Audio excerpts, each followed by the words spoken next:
Hey guys, welcome to episode 51 of Super Sam Sports Encore podcast. This will be a watch party for the Houston Cougars, and for the number 7 ranked Houston Cougars and the Utah Utes, plus also the number 12 ranked, I believe, Kansas Jayhawks taking on the TCU Horned Frogs. My name is Sam. Thanks everyone for joining in or just now joining in. And and the reason in the title I also said Kansas versus TCU as well, because Kansas and TCU start an hour after Houston does. So Houston starts at 5, which is coming up in about 14 minutes approximately, and then Kansas starts at 6. So, yeah. Let me text everybody that I'm live.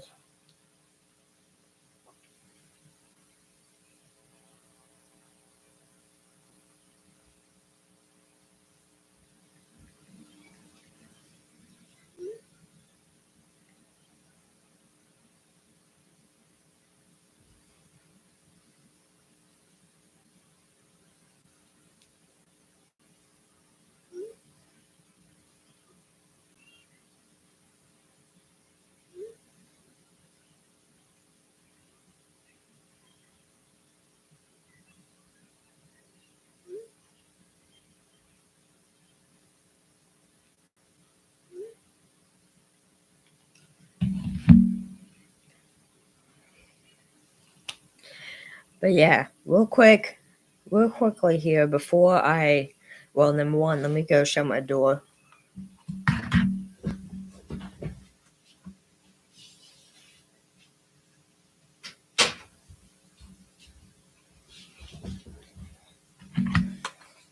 But the main thing I wanted to talk to you guys about was, so there is an update coming to YouTube for me. I am starting a second YouTube channel. It's called Super Sam Sport. Super Sam Performance. Super Sam's Performance Encore. Over there on that channel, I'll be reacting to music videos of both acapella groups and plus also groups with like non-acapella groups as well. So that's what I'll be doing over there. So yeah, Super Sam Performance Encore. Go subscribe there. But yeah, Sarah's in the chat. Shout out to Sarah. And yeah, let me go get the remote real quick, guys, so I can turn on the TV.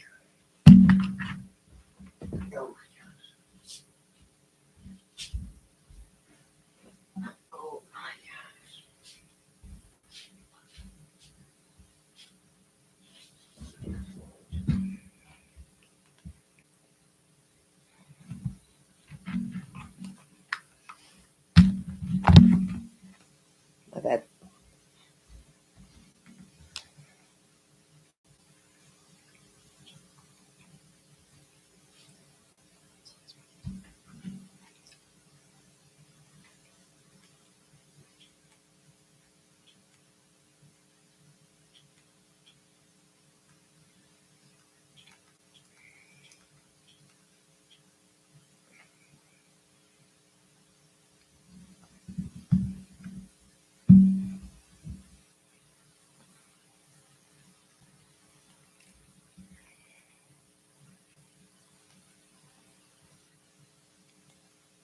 Yeah, I got the rankings right. Shout out to Dad. He's also in the chat. Alright, we're getting this game pulled up here between the 7 ranked Houston Cougars and Utah Utes. Now, I want everyone in the live stream to type in the chat. Everyone that has joined the live stream so far, type in the chat your score prediction for this Houston Utah game. Once the Kansas game starts, then we'll start making our score predictions for that. But for right now, make your score predictions for the Houston game. I'm going to say Houston.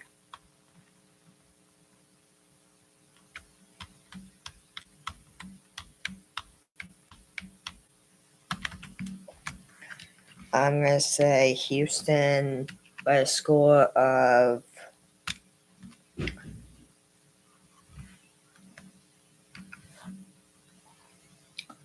90 to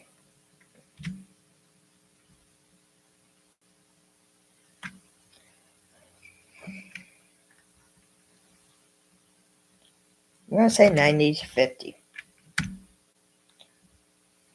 Yeah, it says 88 to 62.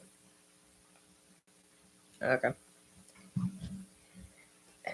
I only say 90 to 50. I only say they're going to score 50 points just because their last showing that I at least watched them was against Baylor, and they did not look good at all. They lost by probably over 20, close to 30 points maybe. They just didn't look good at all against Baylor. So I actually can't remember the final score. So but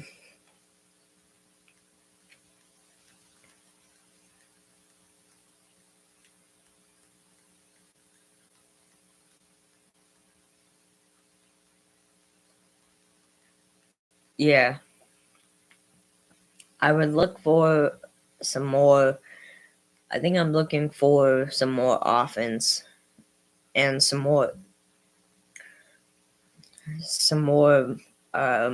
offense, some more defense, some more just just good, some more just good basketball from Utah in this game. Because they did not play like that against Baylor for sure. Houston, we pull up here first. Let's first break down some MLB news. All right, so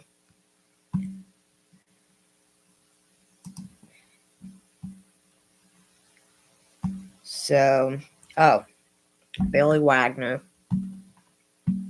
who was Billy Wagner for the Astros, is now officially in the Hall of Fame. So congratulations to him. But what I was going to talk about was the Los Angeles Dodgers have made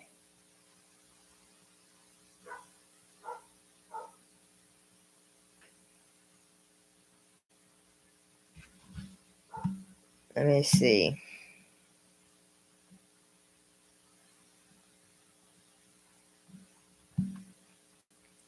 Okay, well, I don't know what it is. It's not showing me, but whatever. I do remember the news. The Dodgers had signed, I think it was the Rangers closer, Kobe Yates. So they now added Kobe Yates. The Dodgers have just turned into an absolute super team. Not that they weren't already. They're just adding on to a super team. But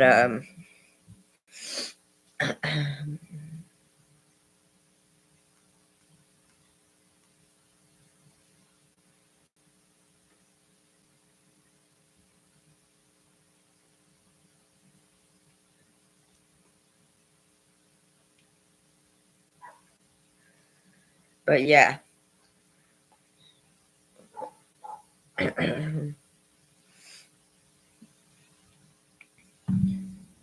This is 1 to 10 Houston. I'm just kidding. I don't know a clue. Hee.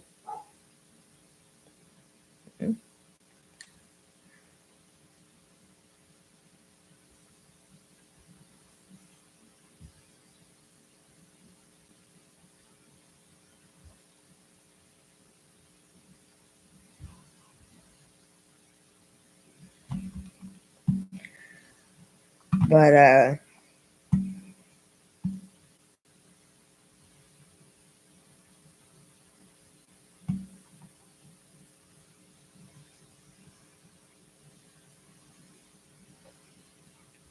what do you mean new podcast?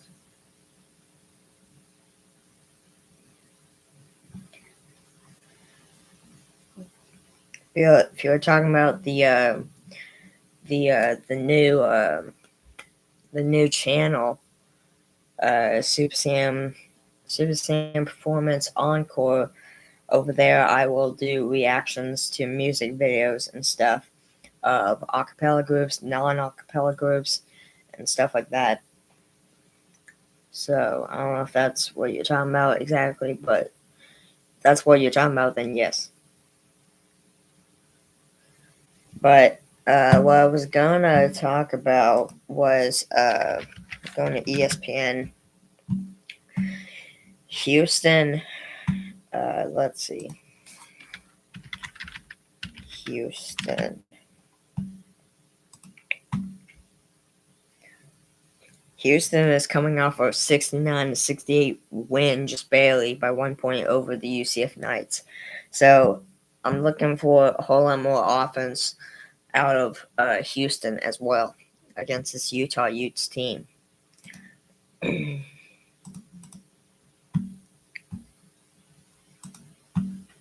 Utah Utes are coming off a win also just by 1 point, 73-72 over the BYU Cougars.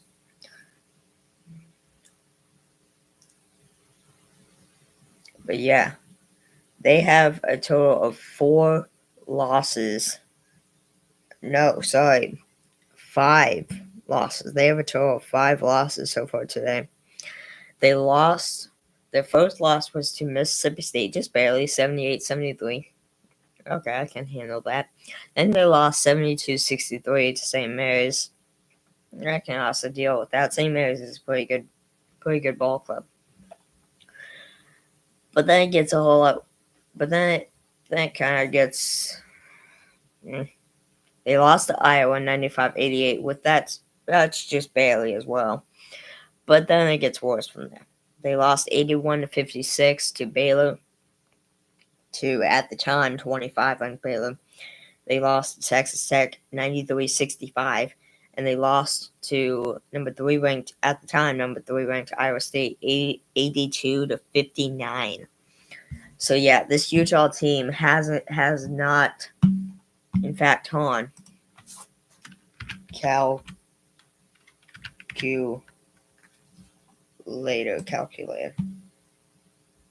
Here we go. Let's see. So if you add all this up, so 73. 73.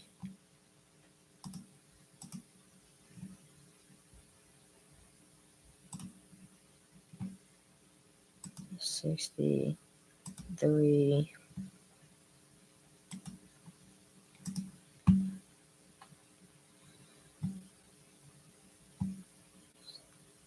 88. 56. 88. 56.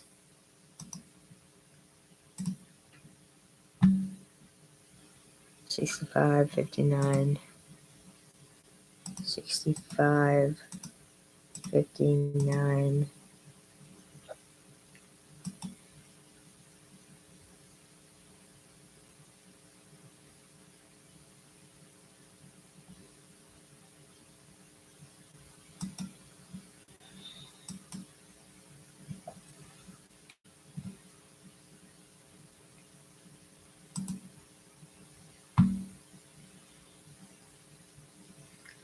equals 404. They've only scored 404 points in those losses total. Let's see. So, oh, no wonder I saw Sam React's account on YouTube. Yeah, that. Trust me, that name has changed now. It's now Super Sam Performance Encore. A much less plain name.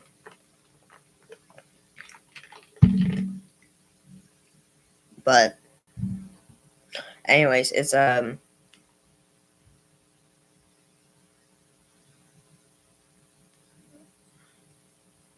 let's go ahead and turn on the Houston-Utah game since it started 5:01. And yeah.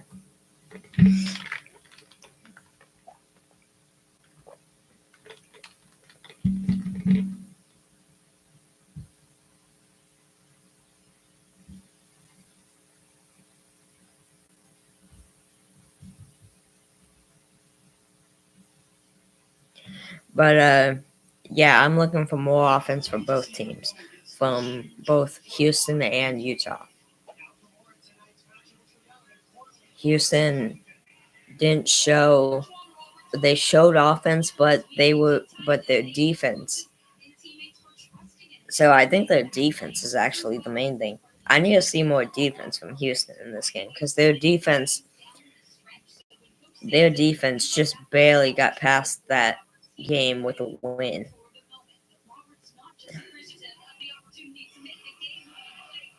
Against UCF 69-68. So they need to do a whole lot more better in this one if they're gonna have a shot at winning this one against Utah. And same for Utah. Utah is the opposite. I need to see more offense from them. Because the one time I've really seen them play this season, they lost really badly. I think it said 81-56 to the Baylor Bears. So yeah, looking for more defense from the Houston Cougars and looking for more offense from the Utah Utes. But here we go. The tip is won by the Houston Cougars and we're underway.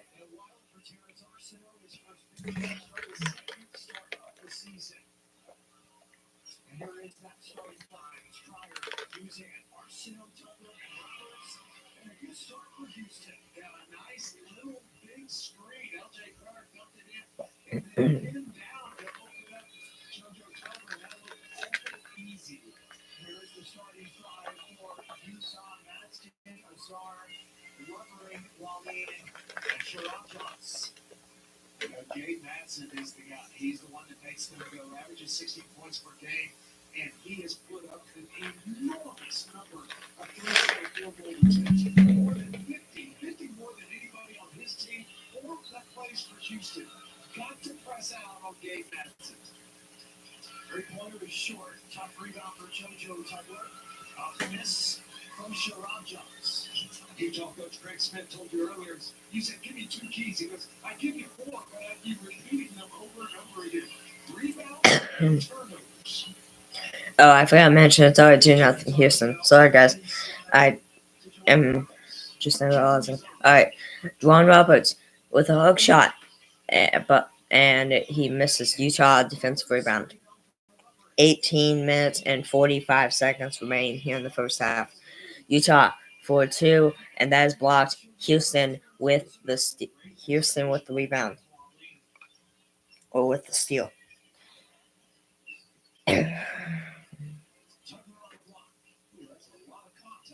Tugler with the hook, and it's good. 4-0 Houston over Utah. Joseph Tugler, right there. Now 5.7 PPG this season. I still have no idea what that means. Oh wait, hold on. Points per game, I think that is. Points per game. And that's out of bounds on Utah. Good start for the Houston Cougars. And it's Houston it comes back to Houston basketball. Uzan has the ball, starts with the ball for Houston, passes it to Juwan Roberts, passes it back to Uzan. He'll now pass it, looks like to Tugler, and he'll pass it back to Milo Suzanne. The pull up from Suzanne is good. It hit the rim. It bounced off the backboard. It hit the rim again and then went in. That was one of the craziest baskets ever, I think, that I've seen. 17 minutes and 17 minutes and 15 seconds left in the first half. It's 6-0. 7-9 Houston over Utah. You dive to the basket and you think you're open. Man, that window opportunity closes so quick, and then you get down there, and it is fun to get a clean look. Houston with a reach and foul, I guess. Utah will throw it in from the sidelines.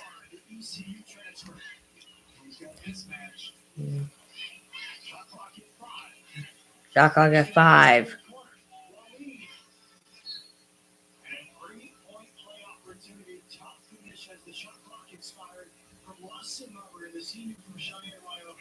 If you like unselfish basketball, Utah is your team. They average 20 assists per game.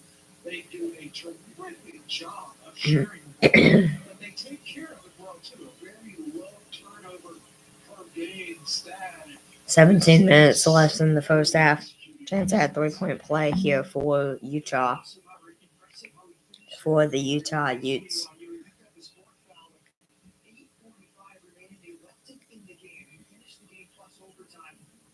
17:01 to go here in the first half. Oh my gosh.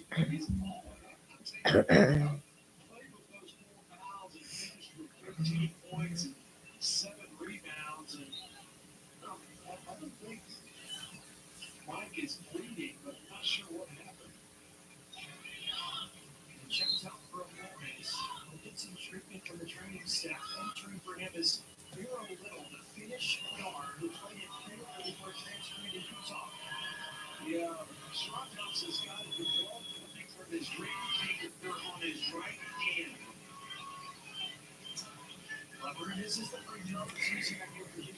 He misses the free throw, and Utah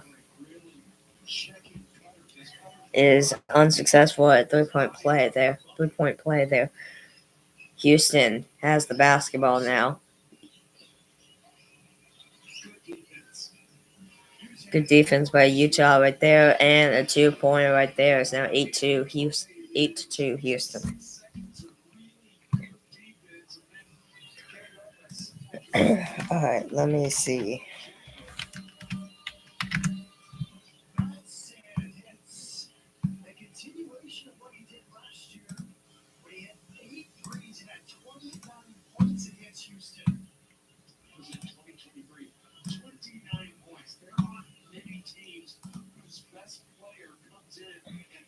Those kind of numbers against Houston. There's no Jim Craig. He's got the toughest defensive assignment on prior. Nice smash with the right hand. As good as Utah's been offensively, they have not been defensively. So there's on the ball screen, and there's just no identity. Nobody's hedging, nobody's helping, nobody's showing. They're just leaving that guy on an island. That is not a formula for success. U of H has made 4 out of their last 4 field goals. However, from Terry, that 5 out of 5.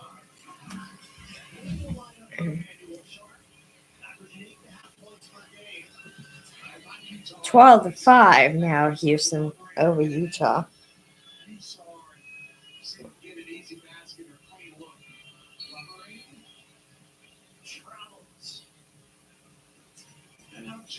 Juggler making himself his presence felt here early in this game. He's right out of the game. 15-11 to go in the first half. It's 12-5. 7-9 Houston Cougars over the Utah Utes.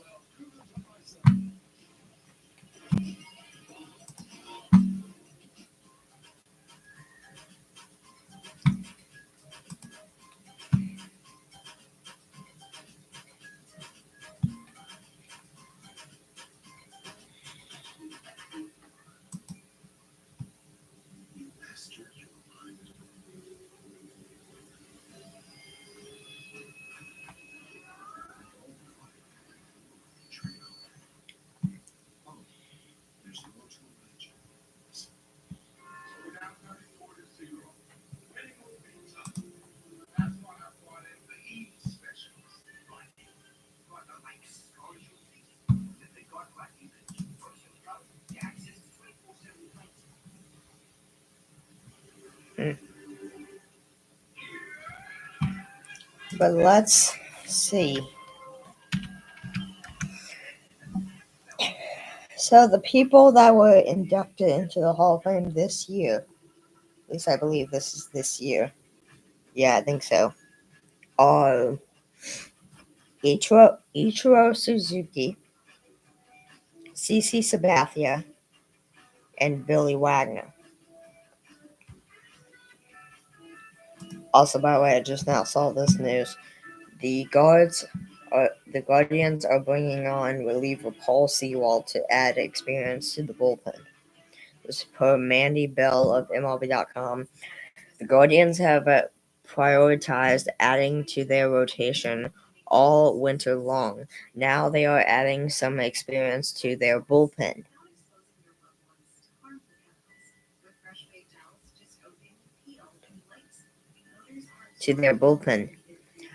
The Guardians and free agent reliever Paul Sewald agreed on a one-year contract with a mutual option for 2026, the club announced on Wednesday. In order to clear space for Sewald on the 40-man roster, the team designated reliever Pedro Avila for assignment.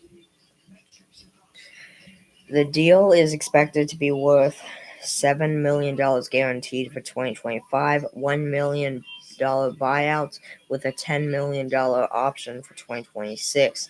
Though the club did not confirm the value. Cleveland had the best bullpen in the majors last year, and although the biggest contributors are set to be back in 2025, the team did part ways with names like Eli Morgan, Nick Sandlin, and now Avila, all of whom provided some much-needed depth last season. Sewald will now fill that void.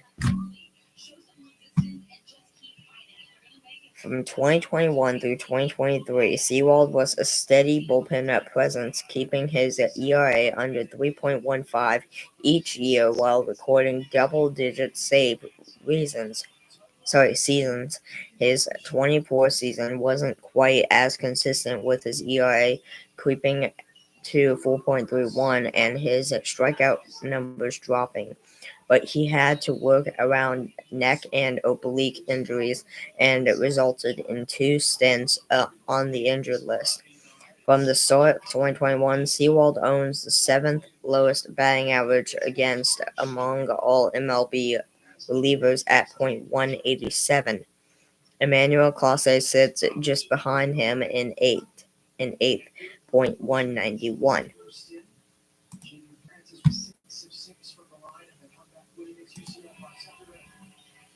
It's been a long time since we said Houston's a good free throw shooting team. They've got 2 of the best in the country, one of them not playing, Sharp and LJ Cryer, but as a team shooting 70%, Utah's done a great job lately of getting to the free throw line. They just don't make very many of them. Shooting 63%. Only shot 53% from the line in that 1-point win over BYU. 14 minutes and 30 seconds to go in the first half. 13-5. 7-9 Houston over Utah. Good defense right there by Houston, and that's a steal by Houston, and a dunk. A dunk by Juwan Roberts right there is now 15-5. 10-point game. 10-point lead for the Houston Cougars. So it says, please. Okay. Okay. So wants pretty please. Okay, I'll do it. So wants me to tell the chat that days forward stink.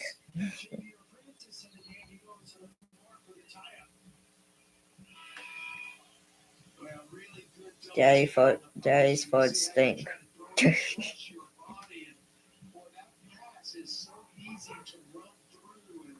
When you've got your center that can get out and run the fast break and finish like that, you're in really good shape. Francis checked in. He was excellent in the second after high praise from head coach Kelvin Severson in the post-game press conference. Oh my gosh, he was great. 16 points, 10 rebounds was the difference in that game.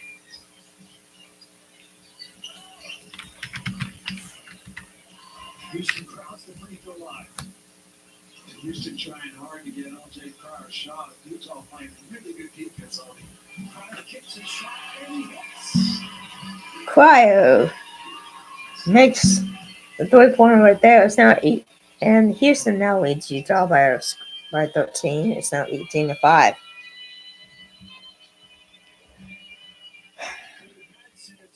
Missed 3 right there by Utah. Defensive rebound for the Cougars. Francis for 2. And they now lead Utah 20-5. Timeout taken by the Utes of Utah.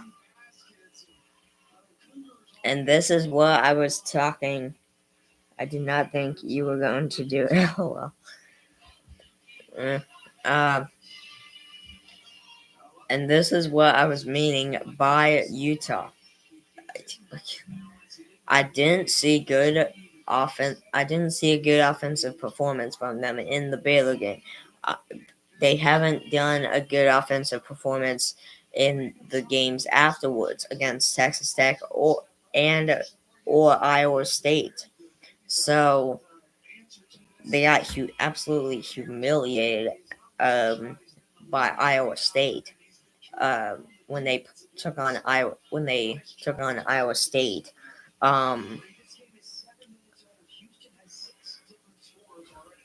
And yeah, and right now with only 13 minutes left here in the first half, you're down 22. You find yourself down 20-5 to the Houston Cougars.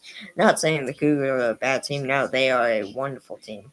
Actually, in my opinion, I feel like they're actually a little bit better this year than they were last year. That's just my opinion. But yeah, I don't know. But they're losing to Houston. The point is they're losing to Houston now 20-5 with only 12 minutes and 55 seconds left in the first half. So no matter what happens for Utah in the rest of this first half, they need to do something going into the locker room, plus also going into the second half.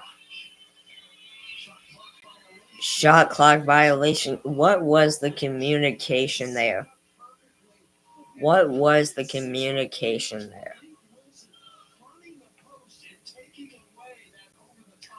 I have no idea what the communication was there. But Houston is on a 12-0 scoring run right now. 2 off the mark, and Utah defensive rebound.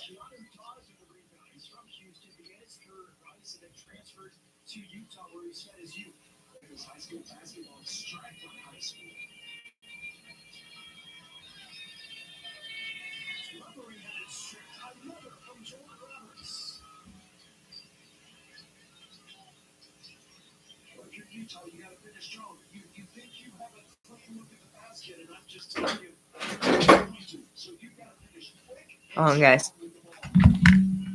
Roberts with the left hand.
good start for the Houston Cougars as they are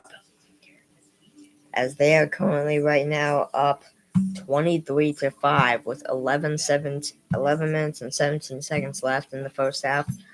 Houston is up over Utah by a score of 23-5. Utah hasn't even scored above those 5 points yet. They've been stuck at 5 for a while now.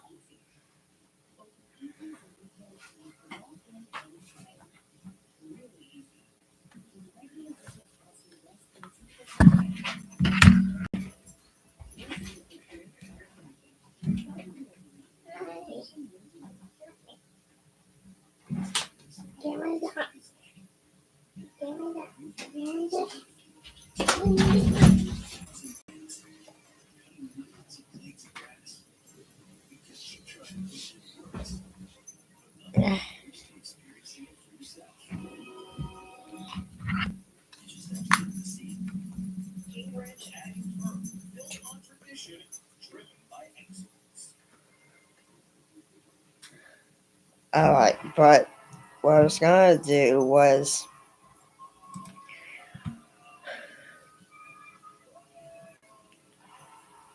let's talk about some college men's basketball scores, shall we?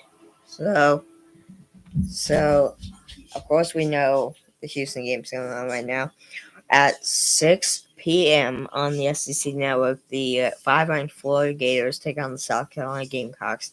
Also at 6 p.m. on ESPN2, 12th-ranked Kansas Jayhawks take on the TCU Horned Frogs. Also at 6 p.m. on the FS1, Xavier Musketeers take on the 20th-ranked St. John's Red Storm. At 8 p.m. tonight on ESPN2, 13th-ranked Texas A&M Aggies take on the 16th-ranked Ole Miss Rebels. Tomorrow, I don't have anything, but there is basketball at 6 p.m. on ESPN2. The Wichita State, I believe, Bees or something. Shockers. Good lord, that was way off. The Wichita State Shockers take on the 24-ranked Memphis Tigers at 6 p.m. on ESPN2. At 8 p.m. on FS1, the Maryland Knights take on the 17th-ranked Illinois Fighting Illini.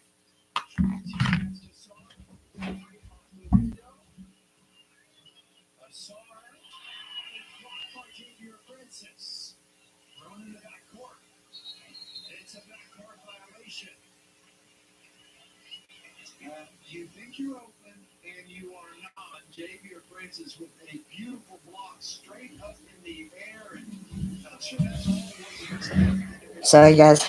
I was trying to see where the dogs went, but I guess they went downstairs.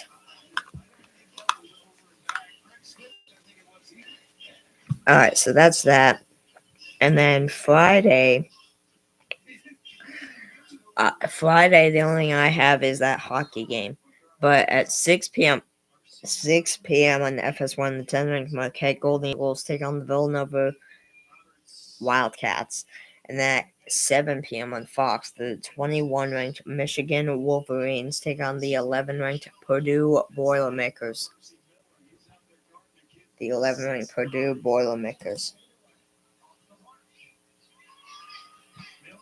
At 12 p.m. on the SEC Network, the 14th-ranked Mississippi State Bulldogs take on the South Carolina Gamecocks. At 12:30 p.m. Keep in mind, this is Saturday. This is all Saturday.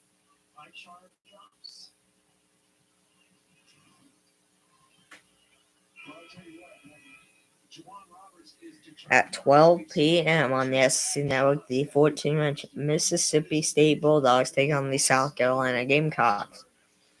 At 12:30 p.m. on CBS, the 8th-ranked Michigan State Spartans play the Rutgers Scarlet Knights.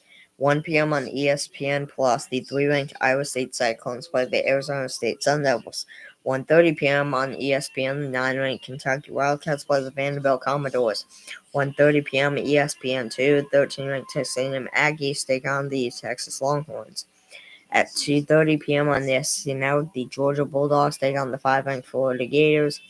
At 3 p.m. on the Big Ten Network, the 15-ranked Oregon Ducks take on the Minnesota Golden Gophers. At 3:30 p.m. on the ESPN, these 2-ranked Duke Blue Devils play the Wake Forest Demon Deacons. 5 p.m. on the SEC Network, the 16-ranked Ole Miss Rebels play the 22-ranked Missouri Tigers.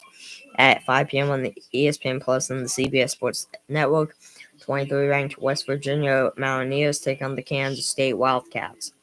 5:30 p.m. on ESPN, the 7-ranked Houston Cougars play the 12-ranked Kansas Jayhawks. 7 p.m. on Fox, the 19-ranked UConn Huskies play the Xavier Musketeers. At 7:30 p.m. on ESPN, the 1-ranked Auburn Tigers play the 6-ranked Tennessee Volunteers. 7:30 p.m. on the SEC Network, LSU Tigers play the 4-ranked Alabama Crimson Tide. And yeah, that's all we're gonna read for right now. At least for right now. Let's move on to NFL scores. And I can go ahead and just tell you, I don't have to pull it up because I remember it. The next games are this Sunday. You see him at gymnastics with Mom and Catherine. So, gotta go. Bye. Alright, see ya. Thanks for hanging out.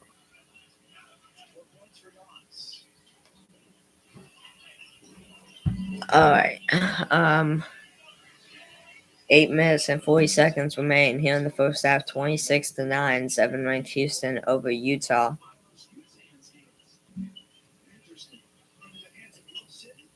3-pointer for Wilson, in and out for Houston, and that will be Utah defensive rebound. But I was gonna say was both the NFC and AFC conference championship games are this Sunday. The NFC Conference Championship game is at 2 p.m. Central Time, and the AFC Conference Championship game is at 5:30 p.m. Central Time. It's at 5:30 p.m. Central Time. So yeah.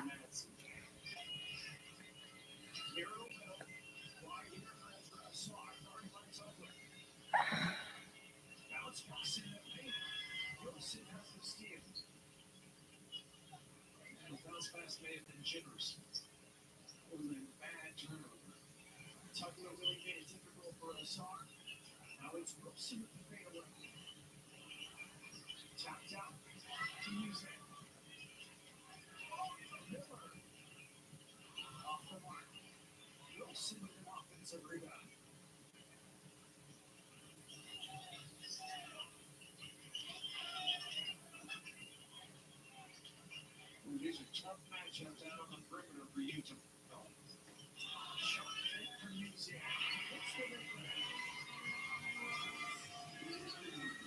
Those are really big bodies a long way from the basket. 7 points for Louisiana. Mason Madsen into the paint. Knocked away. We're at the immediate timeout. Houston is rolling inside with you the center. 12 of 23 from the fields. Up by 8-9 here in this first half.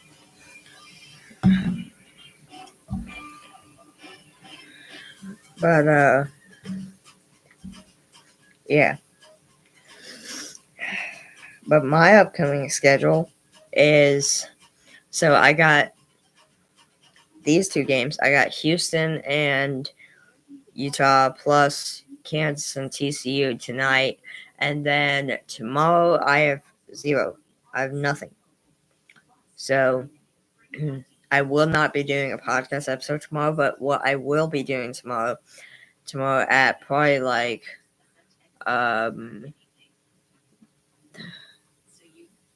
between like probably like 4 o'clock or something, I will be doing a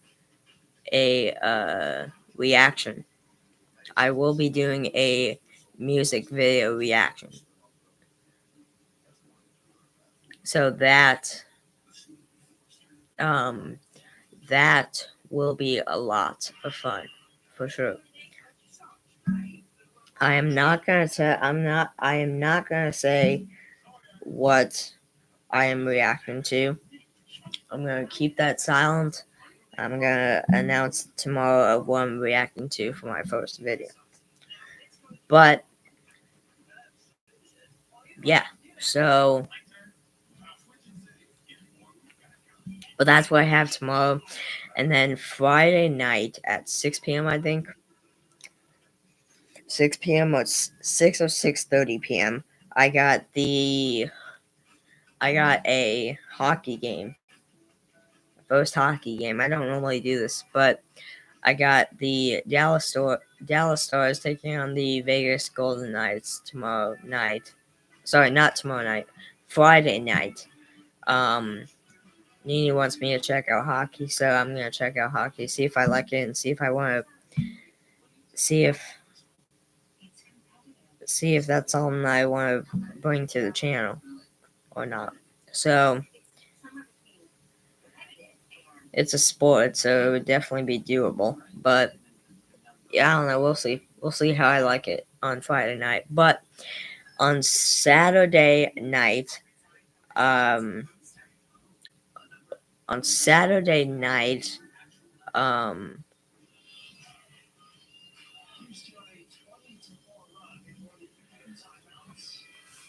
wait, hold on. I just remembered. I think Baylor plays today. Let me see. I think Baylor plays today. Let me see. I could be completely wrong, but I think they do. What's the 22nd? They do. They play tonight at 8 o'clock p.m. on ESPNU. Alright, so never mind. That extends my schedule more.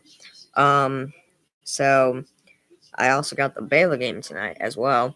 And then on Saturday, so on Thursday I have nothing. I will do the reaction video. On Friday night I got the hockey game. Then on Saturday afternoon at 3:30 p.m. I got the Baylor Bears against the Utah Utes. And then Saturday night, I think it is Saturday night, I got the Houston, the 12 ranked Houston Cougars versus the 7 ranked Houston Cougars versus the 12 ranked Kansas Jayhawks, which that'll be interesting. They'll be playing each other. So that'll be a lot of fun to do a watch party on, for sure.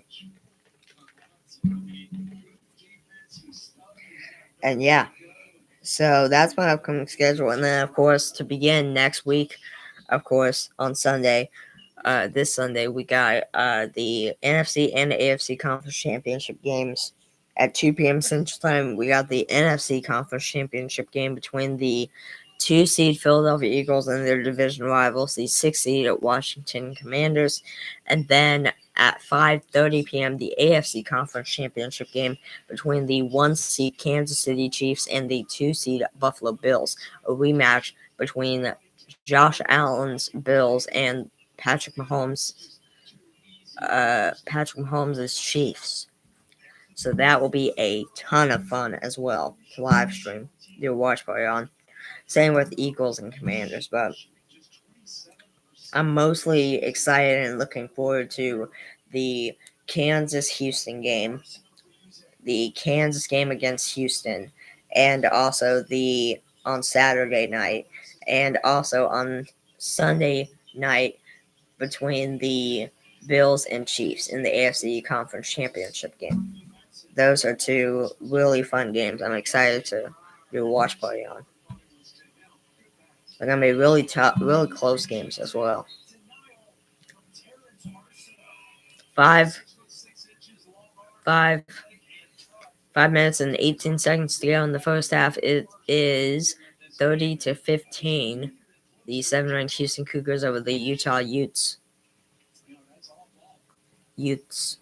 Remember, when you're in a restricted arc, if you stay ground, it's going to be a block. And so you need to always leave your feet. And the key is to leave your feet and go straight up with your arms. We've now officially been live for 51 minutes.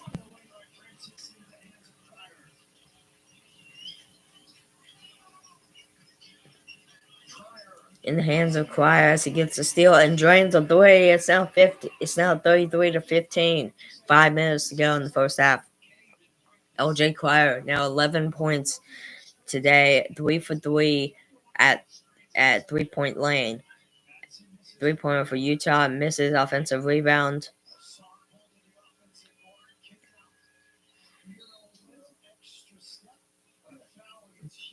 Houston a foul against Houston will bring Utah to the free throw line for 2. I see.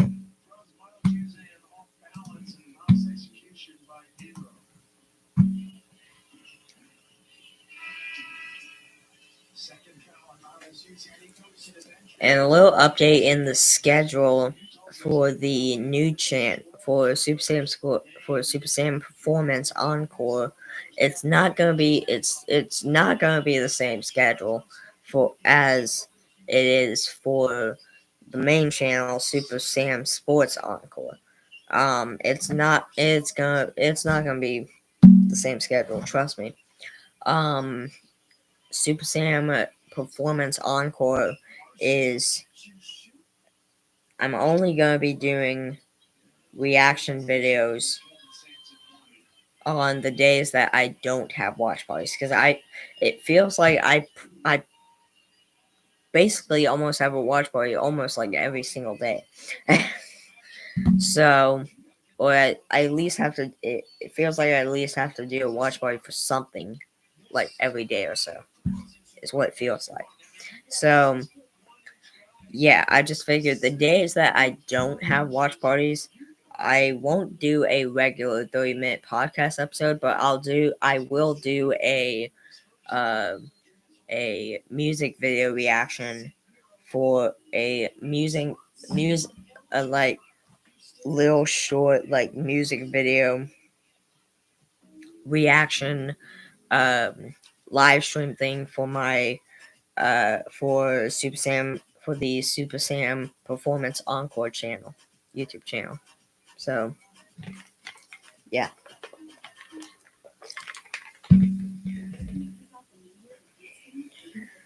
But everyone that's watching, go subscribe to that channel. Get that channel up. Let's try and get the channel up to. Now I know this is probably not gonna happen until I start posting until I start posting content on there. But as we start posting content on that channel, let's try and get to the subscribers the amount that we have on the main channel right now, which is 19 subscribers. Let's try to reach that. We love our new home. There's so much space. We have a guest room now. We have hands. Here's live tuning again instead. Expire. It's a lot of house. I don't think we keep it clean. At least Geico makes bundling our home and car insurance easy, which helps us save a lot of money. Oh, Jay, did you get that friend request? I'll have to check. If Jody's here. Bundling made easy. Get more with Geico.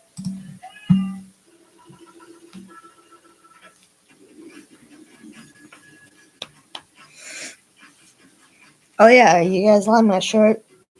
It's a Houston Cougar shirt my mom got me for my birthday, my 15th birthday. Plus, also she got me this Kansas banner, this Houston banner, plus also a Baylor banner thing over the flag. I keep saying banner, but it's like a flag. A Baylor flag thing over there as well, which you guys saw that in the last Baylor game, in the last watch party for Baylor that I did. when they were playing TCU. So yeah, let's go ahead before I go downstairs and get my other computer to turn on the Kansas game. Let's go ahead and see what happened in the last game for both Kansas and TCU. TCU, we all know TCU is coming off a 3-point win, 74-71 over my Baylor Bears that dropped them back out of the rankings, I believe. So that was that. And then let me see, maybe I can't remember. It was either that or the loss to Arizona. I can't remember. But yeah. So and then Kansas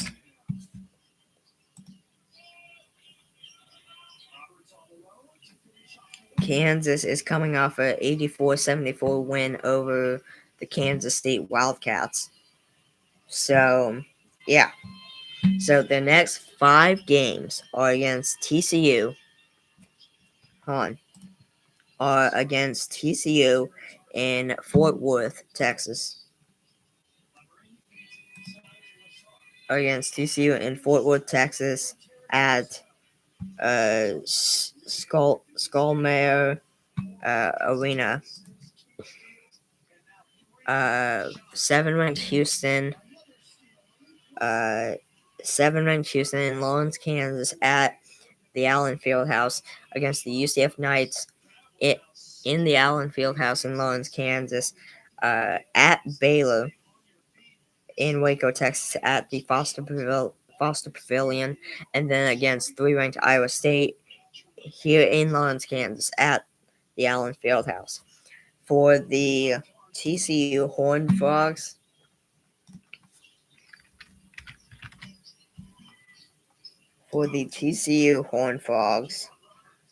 their next 5 games are against the 12-ranked Kansas Jayhawks at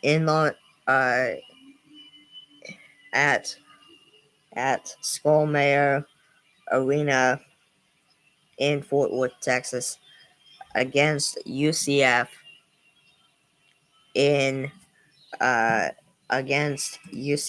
at Addition Financial Arena in Orlando, Florida. They got at Texas Tech in United Supermarkets Arena at Lubbock, Texas. You got against Colorado in Skullmare Arena here in Fort Worth, Texas, and then in Fort Worth, Texas at Skullmire Arena against the 23-ranked West Virginia Mountaineers. So yeah, that's the next 5 games for both Kansas and TCU. But yeah, a minute and 45 left here in the first half. It's 37-17, a 20-point game. 7-ranked Houston Cougars lead the Utah Utes. I'm gonna go get my computer. I'll be right back.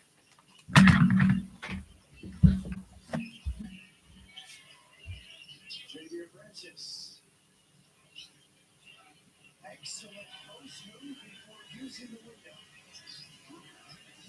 If you're Utah, you're going to have to make an adjustment. There's no help, nobody coming over, and right now Houston just scoring too easy. That's a missed that deep pass. And it feels like Houston is just working in the center part of the court for these soft passes. The problem is if you decide I'm a double team or I'm going to hedge or I'm going to stunt, jab at the post player, you're leaving really good shooters open. Now, without Emmanuel Sharp on the floor, that seems like it would free up some more opportunities to do that. But on the offensive end, Houston is operating. They are very comfortable running their offense.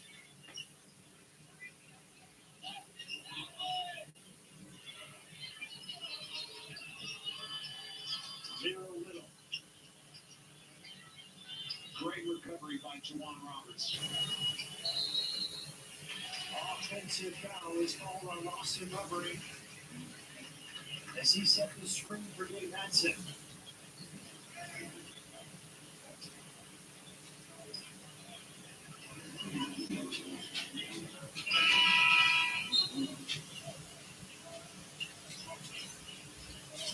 Team turnovers now for Utah in this first half. Hubbard goes to the bench. Houston with 2 turnovers. Caleb Loner checks in. Fifth-year senior from Flowerdown, Texas. Back to man-to-man.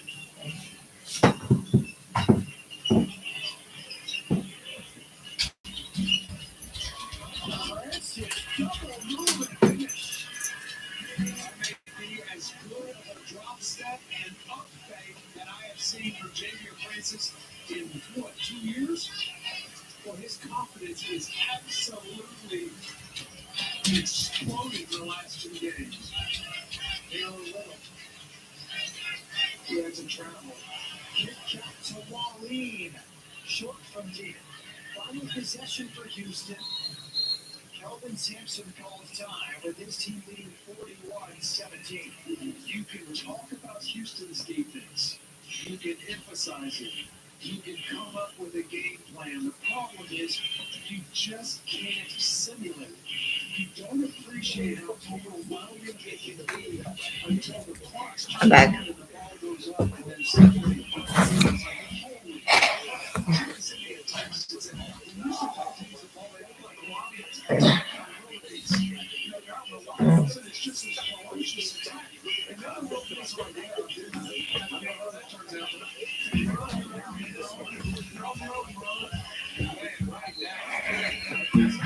That's the only downside to these things is they fall over easily.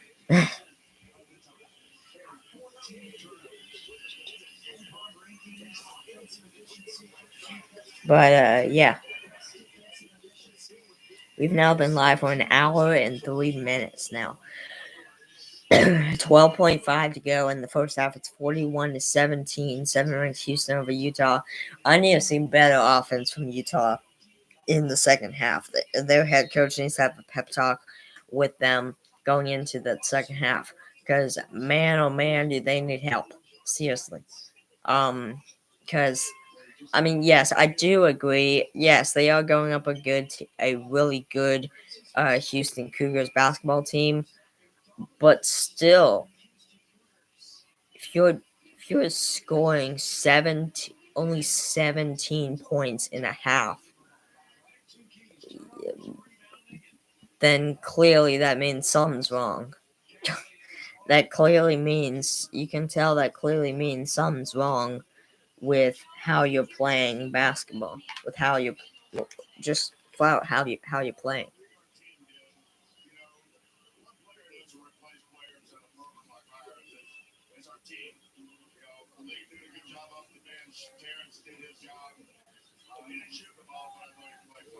I just heard you tell your team take pride every possession defensively. What are they doing so well right now? That's why our defense is good. Our kids play hard. They hold each other accountable, and now it's challenging Huh. to go back after. That was funny. Thank you, Coach.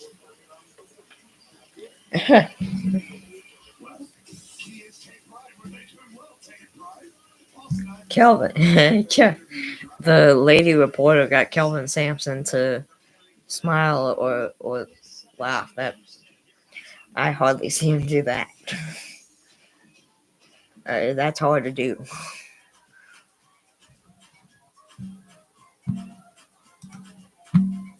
At least in my eyes. But anyways,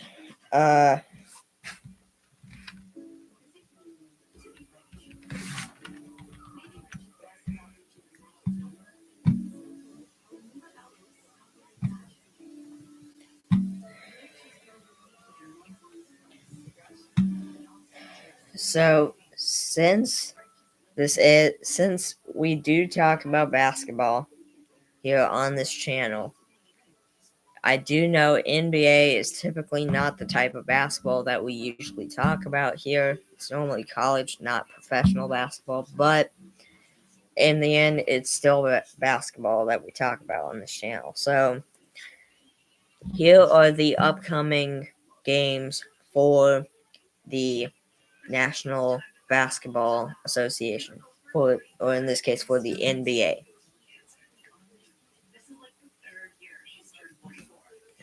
Today, or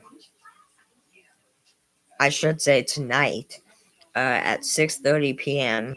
Central Time, the Atlanta Hawks take on the Detroit. The Atlanta Hawks take on the Detroit Pistons in Atlanta.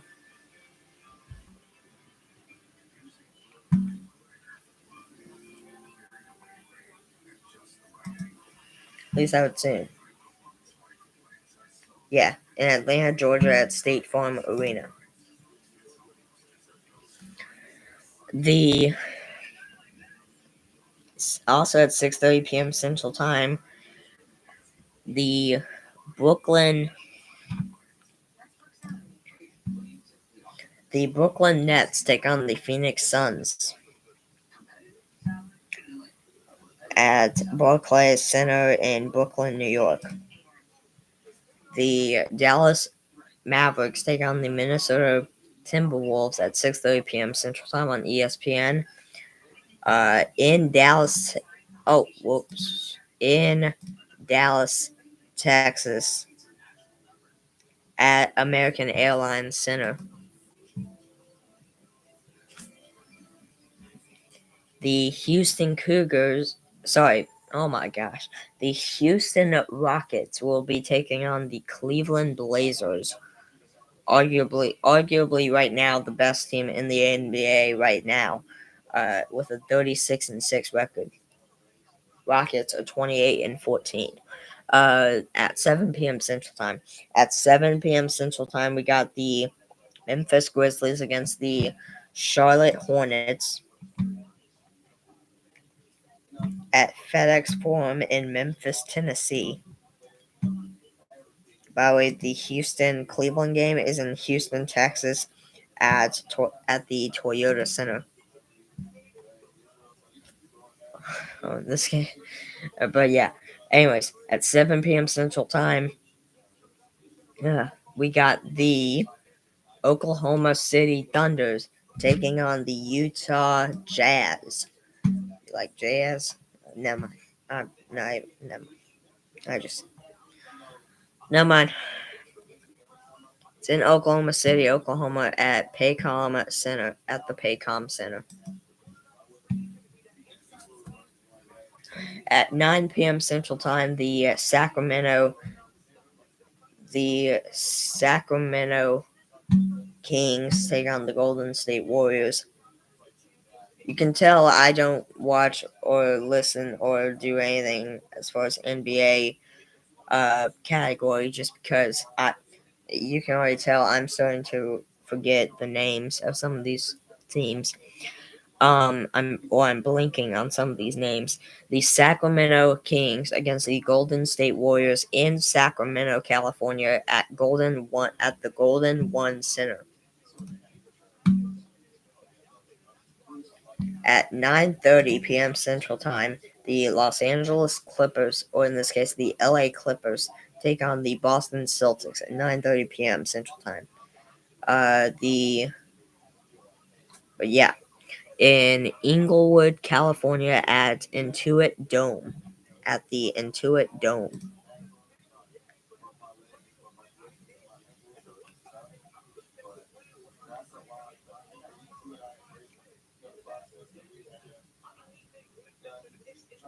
All right.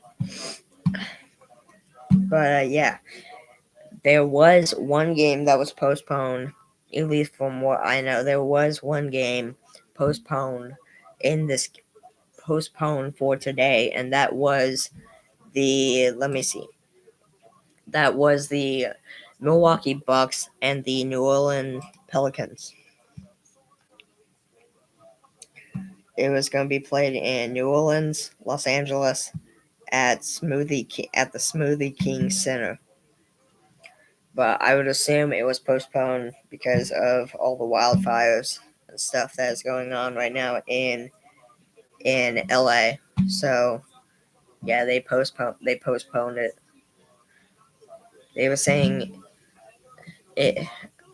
I was watching Fox News. I think I was watching a live broadcast of Fox News with my dad earlier today, and I think it was saying the latest update they had gotten was I think it has like covered like 100 acres, which is insane. Hope and pray that that the people that have been involved in the fire are all right, and their homes, if they're even still standing. I hope they are still standing and hopefully actually make it through it somehow, in some way, shape, or form. Um, but also hope the firefighters can hope the California Fire Department or the LA Fire Department can eventually put out this fire. But yeah. All right.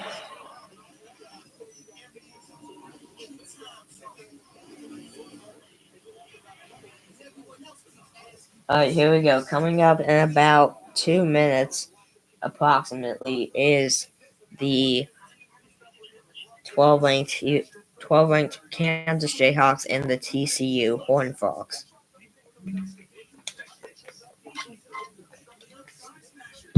Now, TCU was like I mentioned, TCU was indeed able to come out with a win, just barely, a 3-point win, 74-71 over the Baylor Bears in their last game.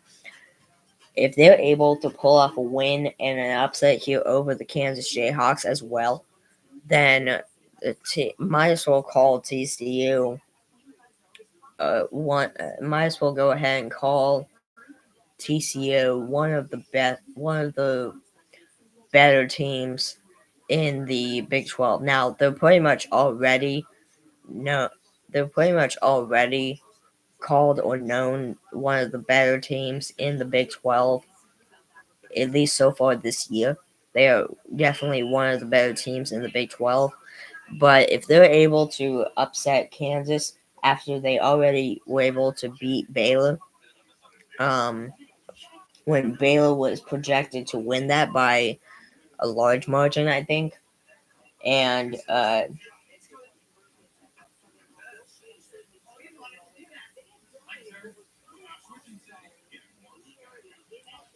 this is interesting. Bill's Mafia has already donated nearly $32,000 to at Breakthrough T1D. I don't know what that is exactly. It might be the fires. I have no idea. Anyways, but yeah, we've now been live for an hour and 14 minutes. That's insane. But yeah, so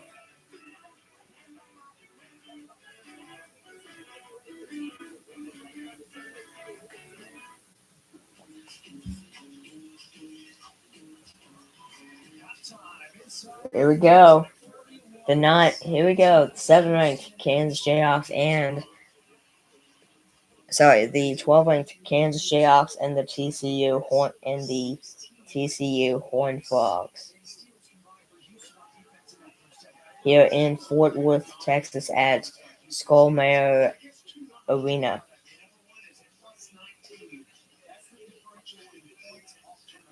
Saturday versus Kansas State, Hunter Dickinson had 25 points, went 12 for 19 in field goals that game. In that last game against Kansas State. Houston and Utah are about to start the second half here of this game. For those who don't know, Houston absolutely dominated absolutely dominated the first half against Utah. They right now hold a 41-17 lead. Their defense only allowed 17 points to the Utah Utes in that first half. And the Utah Utes' defense allowed 41 points in that first half to the Houston Cougars. That is just showing the difference between the two defenses for both teams. Now, Utah can easily have a better defense here in the second half as long as the coach gave them the right pep talk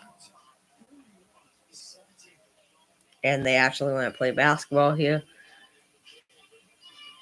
But yeah, so 41-17, the 7-ranked Houston Cougars over the Utah Utes here at the start of the second half. Looks like they're taking a commercial break. Maybe, I can't tell. Here we go. DeJuan Harris Jr., Shaquille Moore, Zaki Mayo, Floyd Bazunga, and Hunter Dickinson is your starting five for the Kansas Jayhawks. All right, still 19 minutes and 20 seconds left in the first half. We already got a foul on TCU. Oh, we're pretty much, yeah, we're 40 minutes in, pretty much.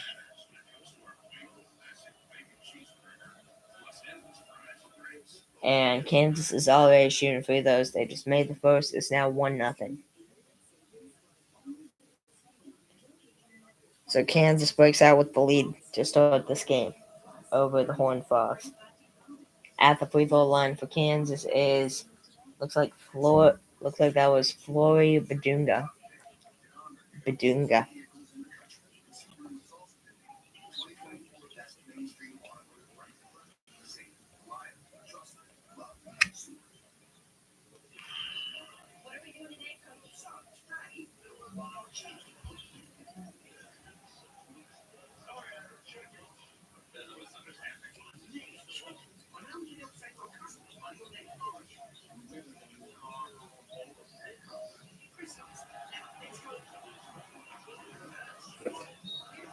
Anyways, it's now 2-0 Kansas, and dang it, it looks like one of the Kansas players is down. Oh, he's good. All right.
Here we go, and we're underway here in the second half. Between the Utah Utes and the 7-ranked Houston Cougars.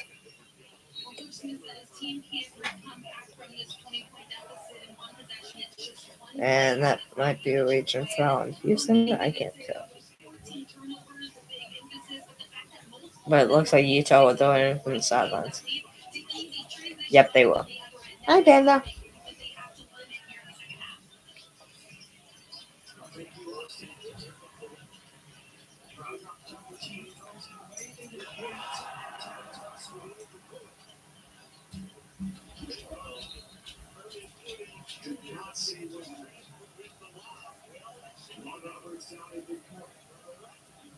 Dang it.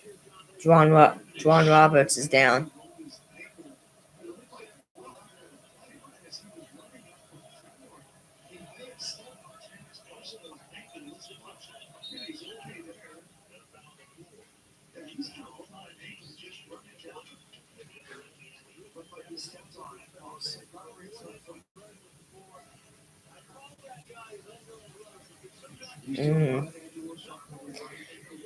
Well, looking at the replay, it looks like he rolled his ankle. Looks like he rolled that that left ankle of his. Ouch. I've done that more than once before in my life. I can say more than once. That hurts.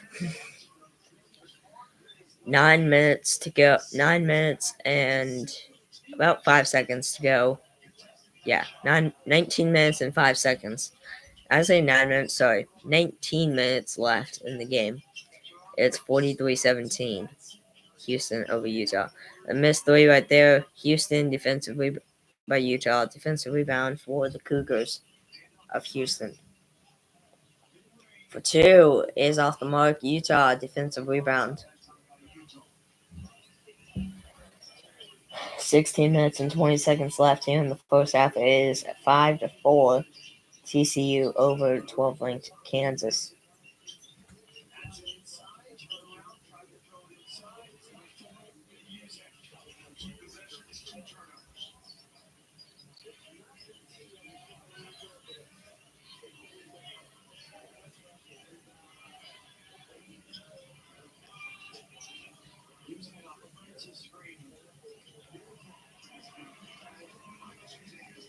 (45-17). Seven-ranked Houston over Utah. 18 minutes to go in the game.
Tough shot right there by Cryer. He misses that shot, but he's fouled.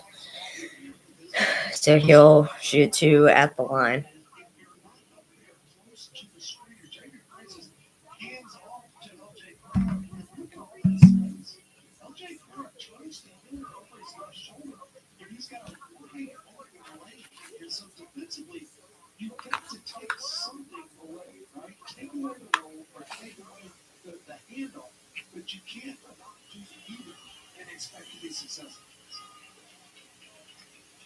Continues to shine from the free throw line. Enter tonight's game at 94%, 33 of 35 at the line.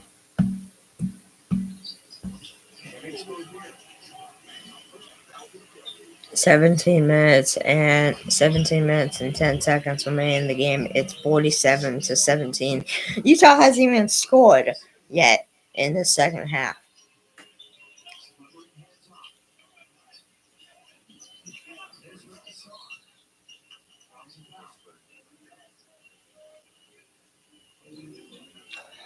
I swear Utah is just frustrating me more than anything. And they're not even my team. It's just I've never seen Houston. I've never seen a team this bad. I mean, they came and make a field goal right now. For Pete's sakes,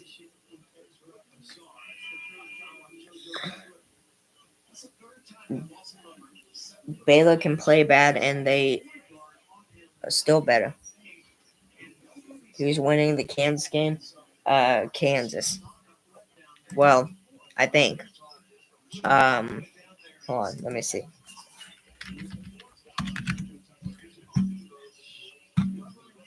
Winning the Kansas game is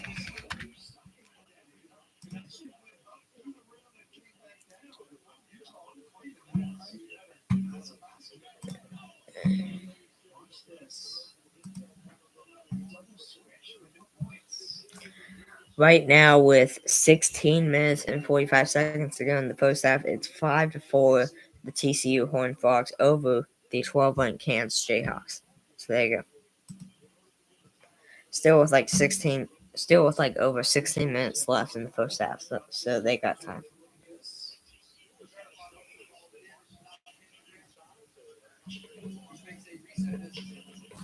"16 minutes and 36 seconds left in the game. It's 47-17. 7-ranked Houston over Utah. Houston is hot. Yes, they are. They yes, they got it. What's frustrating me is how Utah. They're not even my team, so I don't know why I'm getting frustrated with this. But Utah, this is probably some, if not the worst basketball I've seen in my life. They've been stuck at 17 now for what? For almost. They've been stuck at 17 for the past 4 minutes. Almost like they've been stuck at 17 points for almost the first 3 minutes of this, for about 2.5 minutes of this second half so far.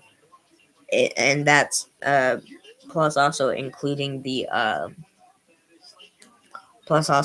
including the end of the first half. They've been stuck at 17 for so long they can't even make a field goal. Now they were fouled by Houston, so they might be going to the free throw line here. So they might get above 17 here. That's if they can make a free throw. Yeah, we'll see. Oh, never mind. Utah will just throw it in from the sidelines.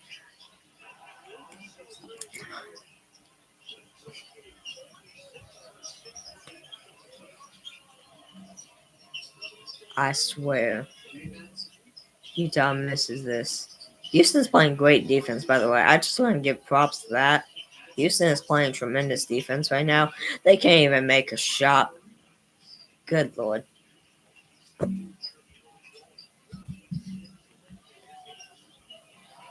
Say it again. This is not even my team, so I don't know why I'm. Yeah. 16 minutes left in the game. Houston basketball. Houston for two. That was Terrence.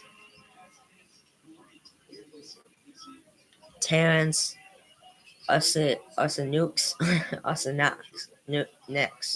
Usanooks. For. I'll just say Terrence, just because I don't know how to pronounce that last name. So I'll just say Terrence. That was Terrence for Houston. That's his first name. I'm not going to try to pronounce his last name because well, you just saw I got it probably wrong like several times there.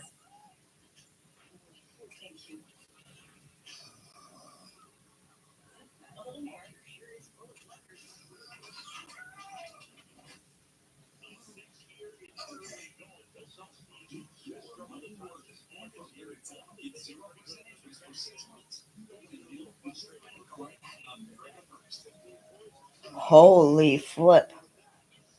Okay, TCU just exploded on Kansas. I don't know what I was looking at over here. 14 minutes left here in the first half. It is 16-6. TCU over 12 on Kansas. TCU, whew, they just exploded. Keep in mind, they're playing in TCU. They are. They're playing in Fort Worth. They're playing in Fort Worth, Texas, at the Skullmayer, or however you say that, arena, the TCU's arena. So they're playing in front of their home fans here. Well, at least a good majority of home fans. There are some Kansas fans there, but yeah. I see some red and blue in there, which means Kansas fans. But yeah, 2-pointer there for TCU is now 18-6. Baylor's in good shape. Maybe. I don't know. They have to get on the winning mood, or they have to get on a hot streak. Because if we take a look, hold on, let's take a look. Okay. Now you got me interested. Let's take a look. Baylor. Baylor needs to get on a hot winning streak because they've lost the last two now. They lost to Arizona, which I can understand that was at Arizona, in Arizona, against Arizona. They lost 81-70, but they lost just by 3 points to TCU. They lost by a freaking 3-pointer to TCU. So yeah, their next opponent is tonight at 8 p.m. on ESPNU against the Kansas State Wildcats. And yeah, Kansas State, they need a win tonight. They need a win tonight really badly. And then they need to come back on Saturday at 3:30 p.m. on ESPN2, and they need to win against Utah in Utah. Because it says in Salt Lake City, Utah at John M. Huntsman Center.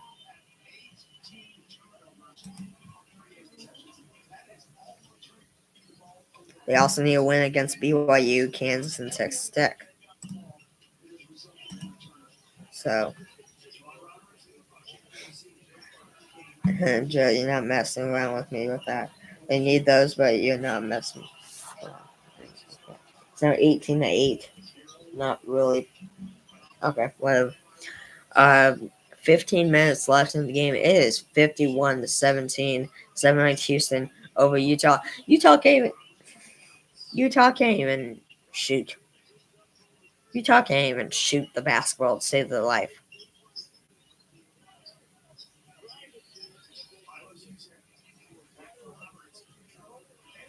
Juwan Roberts for 2. They now lead 53-17 over the Utah Utes. For Pete's sakes, Houston's probably going to get to over 60 before Utah scores again. It's going to be 63-17 before I know it, I'm sure.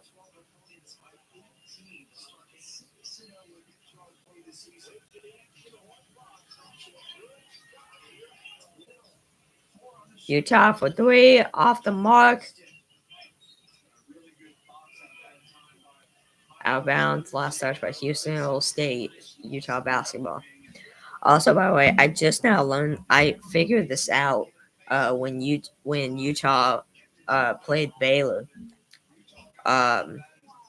in one of their blowout losses. But when they were playing Baylor, I learned this. So apparently, Caleb Lohner, if you're still in the live stream, apparently Caleb Lohner, who you remember Lohner, he's now on Utah.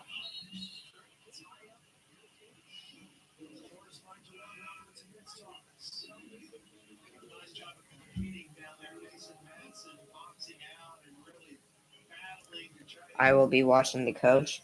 The coach of who? Utah? But yeah. 13 minutes and 45 seconds left in the game. It's 53-17, 7-ranked Houston over Utah.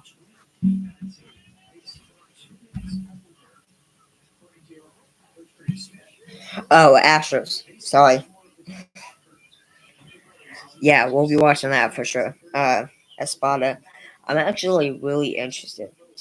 I'm actually really interested to see how that goes. Because Joe Espada, like I said, or not said, but like I mentioned in a previous live stream, um, I mentioned this in a previous live stream. Joe Espada, I'm really interested to see how he does in his second year ever as a manager. Right? Because last season was his very first season ever of being a coach.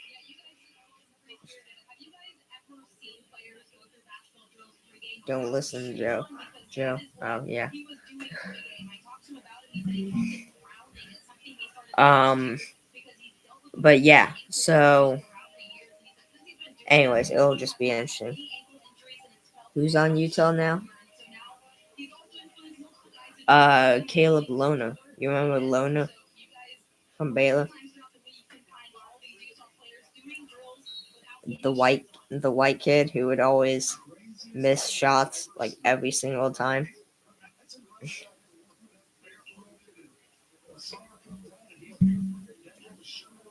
Anyways, he's now on Utah.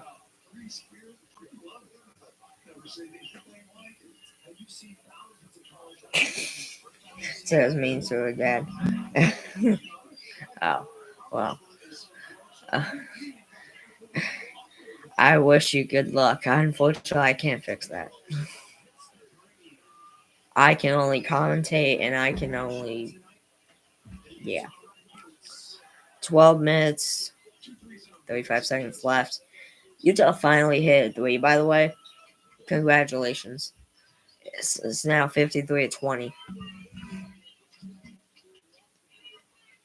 TCU has an all-time record against Kansas of 4-26, 2-10 at home, and they are right now leading 18-10 over 12-ranked Kansas Jayhawks with 11 minutes and 35 seconds to go here in the first half.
But yeah, what I was mentioning about the Astros coach, it will be interesting because I do know. I mean, you gotta admit there were probably. I'm sure there was some nervousness. I'm sure there was some nerves going through Espada since it was indeed his first season, uh, as his first full season as a manager. For well ever. So It'll be really interesting to see if some of those nerves calm down since he's already done this for a full season before. And I wonder if he may or may not do a better job this season. I know that sounds crazy just because after last season, it seems like whether he's nervous or not, he's not going to be that great. But I really do. But I really wonder how he will do. So that'll be interesting to see. But 9 minutes and 50 seconds remain here in the first half. It's now 22-10. It's now 24-10. TCU over 12 Kansas. That was Brian Reynolds for TCU. Timeout taken by the Kansas Jayhawks. Man, TCU is rolling.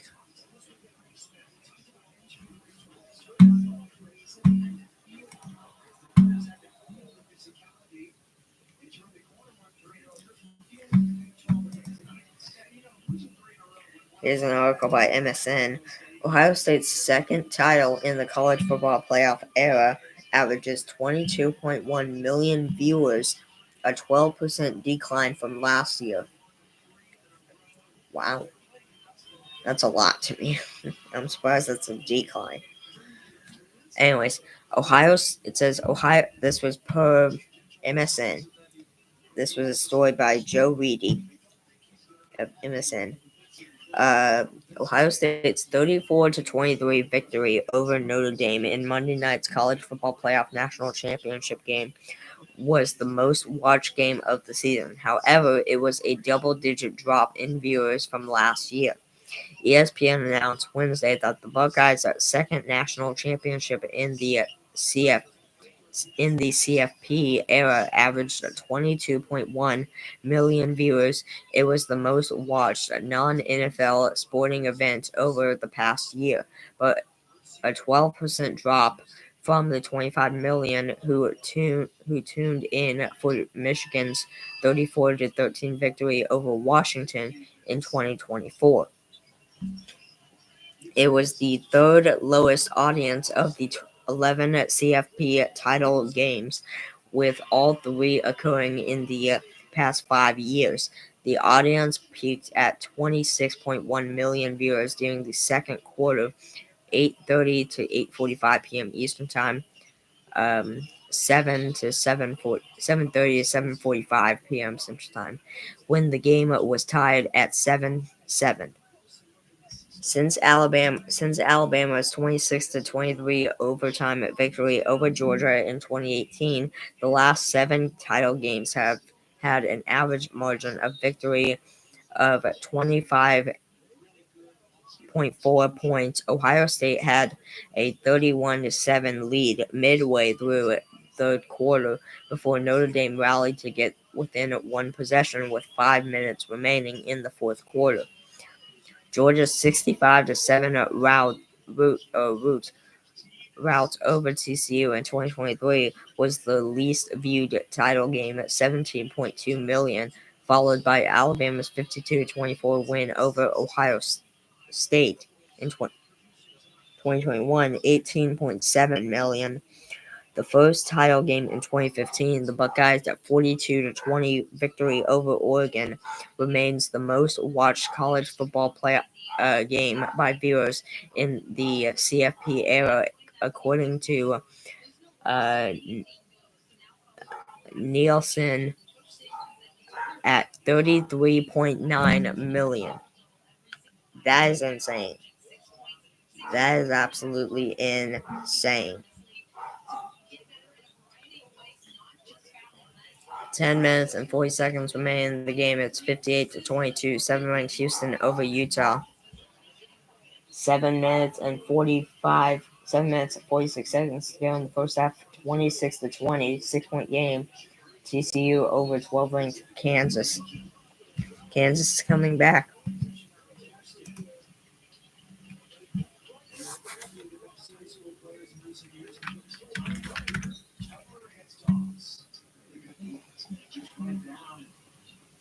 Expose that ball. JoJo put one of those big mitts right on top of it.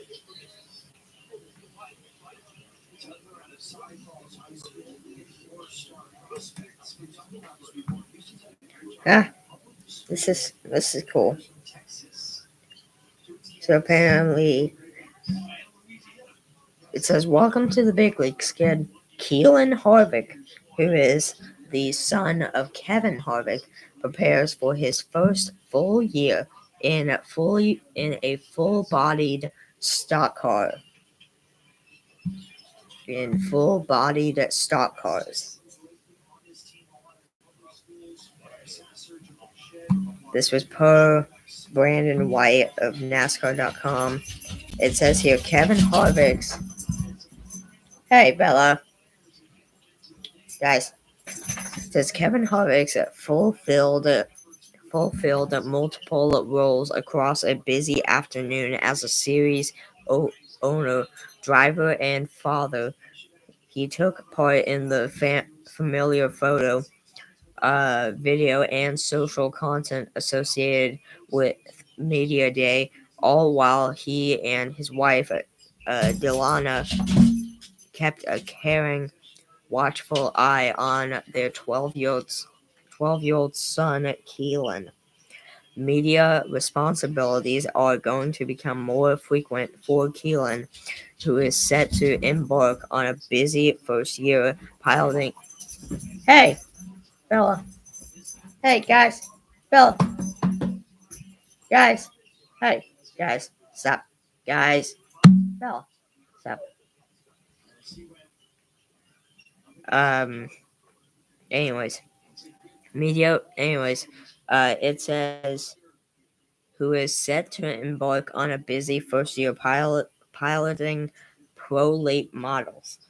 Third generation driver will share the seat with his dad in cars prepared through an alliance between Kevin Harvick Inc. and Rackley WAR. With so much going on in advance of the upcoming season. Bella, Clara, hey, hey, hey, guys, hey, Bella, Clara, hey, no teeth, no teeth, no teeth, no teeth. Hey, Bella, Clara, no teeth. No. An alliance, but yeah, with so much going on in advance of the upcoming season, Keelan is doing everything he can to trust the uh, copious resources around him. Hey, Bella, Clara. That this includes adhering to his dad's advice on what qualities are needing to transition into stock cars. My dad is really big on being smooth and trying to be consistent. Keelan said that's really helped me through my career. Quote, I would love to win a lot, but this is a brand new competition and it's going to be really hard to adapt. Quote, if I can't consistently get top 5 or top 10 finishes, that would be a really good takeaway for me. If I can consistently get top 5 or top 10 finishes, that would be a really good takeaway for me.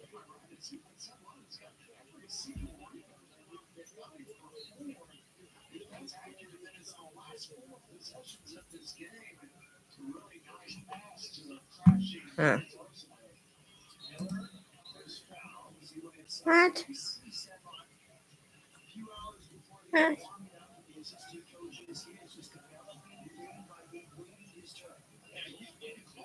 Yeah.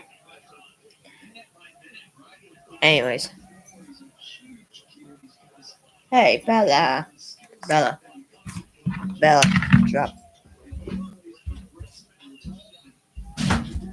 Hey, Bella, hey, drop. can excel at your role. That's what Sid Rock is learning. The journey to Houston was born on the Ivory Coast. Took 10 minutes to spend a year before Henderson and got it. Finally, San Diego, where he went to Balboa School to high school. He's like a 6'10" linebacker in the NFL.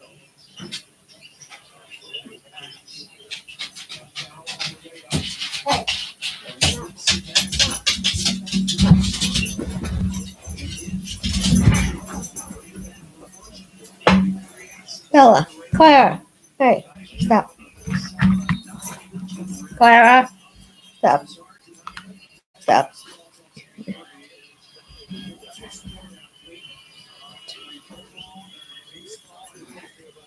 8 minutes to go in the game.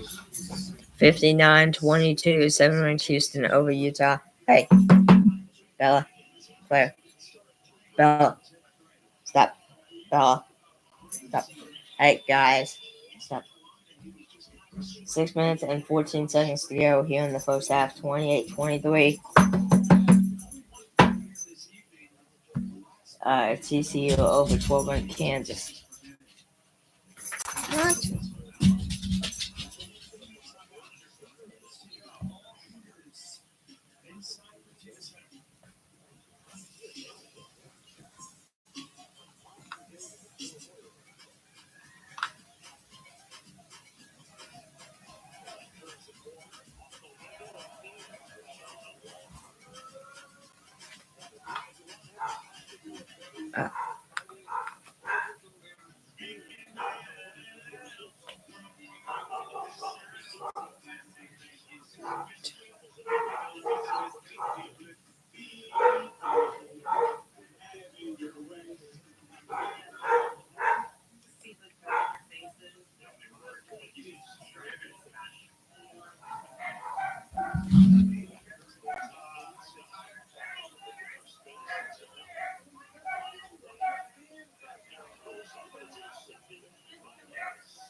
Krista, it's time to head up. You're over 45 and still couldn't scream the answer. This is like the third year she's turned 44. Yeah, I wasn't right.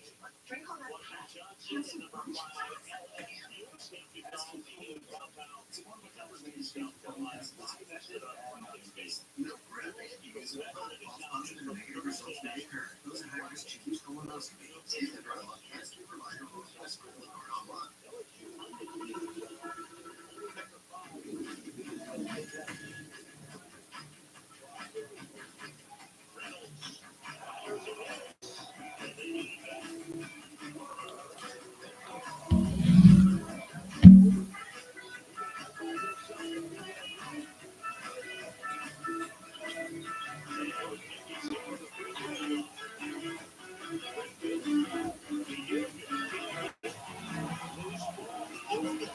Who in the world is official Jaguar Gator 9?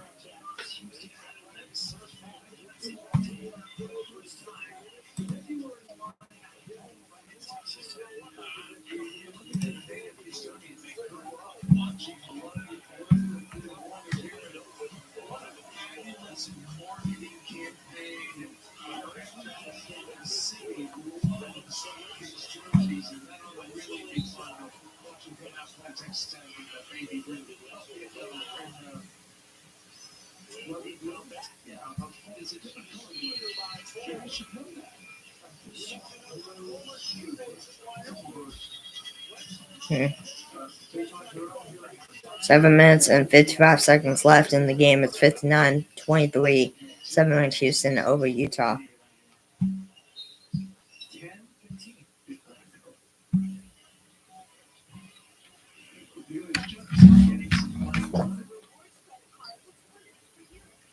Jefferson, a redshirt freshman. Grew up in Mississippi, went to Arlington Martin High School. One of those Texas public high school products. A few months ago, it was a shorter Sexer game in the NBA. Tweet from Kevin Sampson, after my assistant coach, said, Texas public high school, your wage NBA.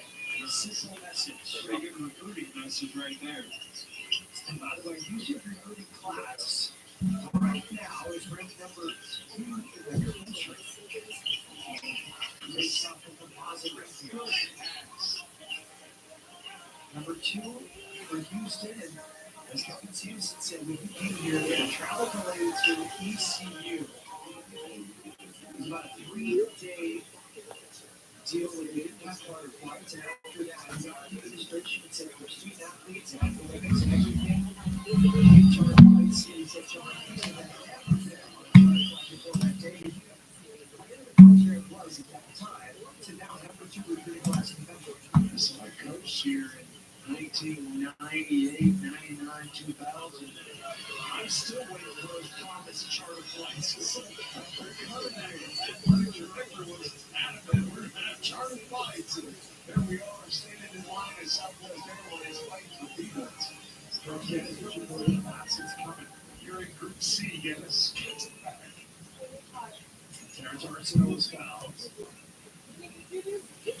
So I'm thinking about Terrence Arsenault coming off his Achilles injury last year. He's getting better and better game by game. He tore his Achilles on the left hand of the season. Medical redshirt given by the NCAA. Where they limited his ability, he did not turn back to basketball activities till August. So here we are in January, about 5 months removed from his return to the court. Confidence that he's really is. Looks like it's growing week by week. Yeah, he's been really good. He's got 9 points now, 5 rebounds. He's got 3 steals and 4 blocked shots in this game where he has stepped out and he accurate and made it shot. Four-star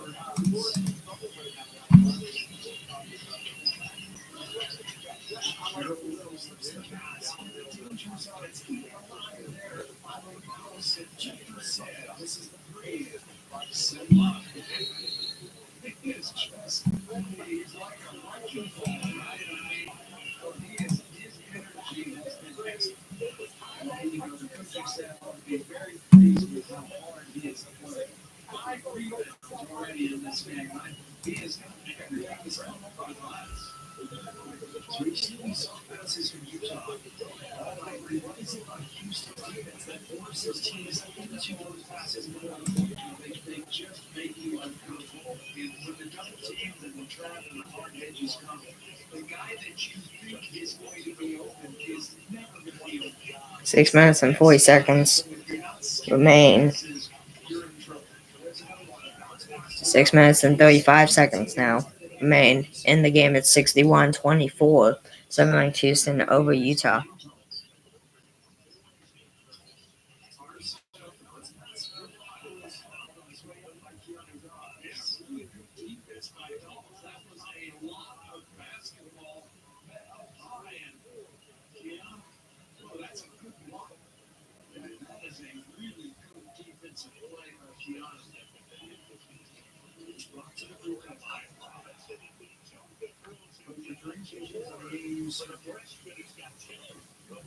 Shows Houston, Texas, BYU, UCLA, TCU, and others.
that Utah has executed on the offensive end of this game.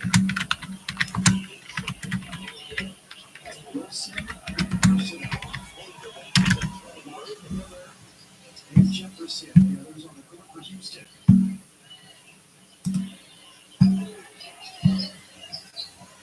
Jefferson, this is the three.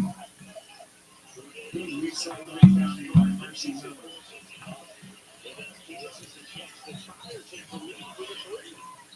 Turns Orson up. With the fadeaway. Dawes rebounds.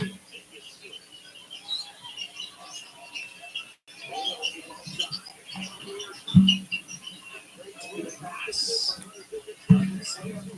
But I'm probably not going to do anything right now.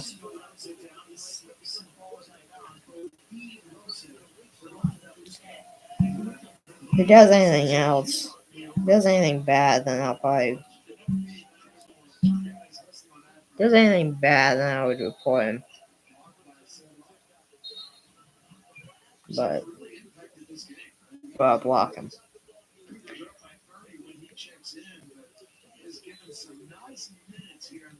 But it doesn't really give me the option to block him. It only gives me the option to report. Plus other things too, but.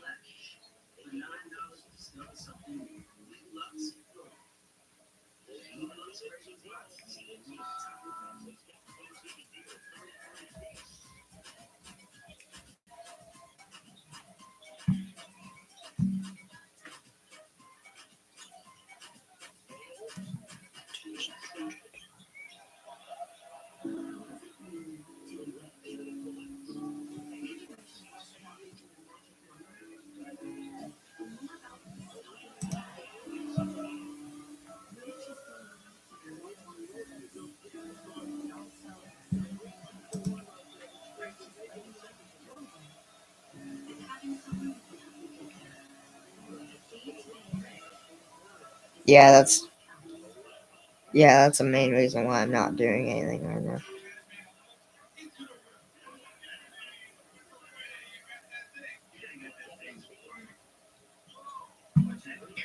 Yeah, I did look him up. He's right now doing a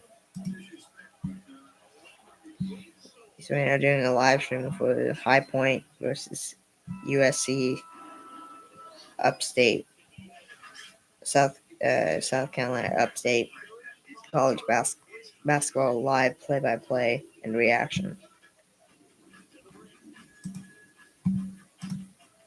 I'll subscribe. Might be a nice guy.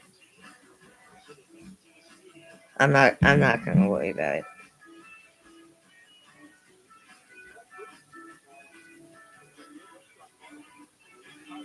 It's halftime. It's halftime in the Kansas game. Let's see. Did I seriously type in SPN? Alright. It is right now. Let's see.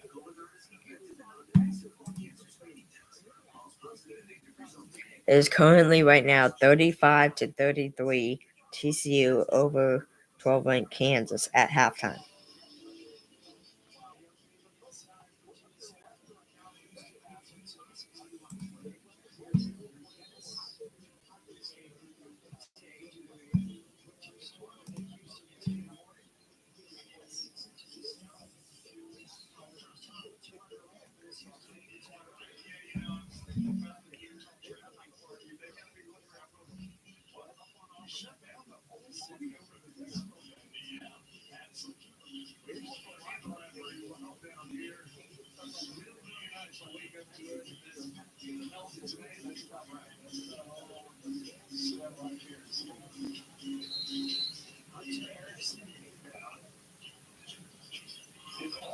Turnovers that we have talked so much about in this game. We have the feature Houston right now has this game. The school record is 22 that was set back in 2005. Final play. 4.5 minutes to go. On the offensive end, He might be, yeah. 4 minutes and 20 seconds to go in the game. 7-ranked Houston leads Utah 61-28.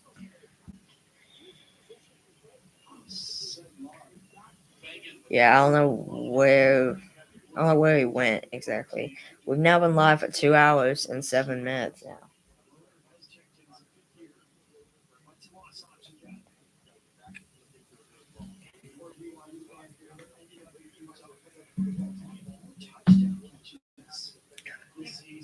There's only 4 minutes and 19 seconds left in this game. Once this game is done, I will transfer over the Kansas game over to here, like I always do. So, don't forget, ladies and gentlemen, the debut of my second YouTube channel is tomorrow. Super Sam's Performance Encore. I will be reacting to. I almost said the video I was going to react to tomorrow, but I'm not going to say. Over there on that channel, a steal and a dunk by Houston. That was who was that? I don't know. I can't tell, but someone just hit a dunk. It's now 64-28. But reminder, I will be doing the debut, the first video, or in this case, the first live stream on the channel tomorrow for Super Sam's Performance Encore. And yeah, it'll be a ton of fun for sure.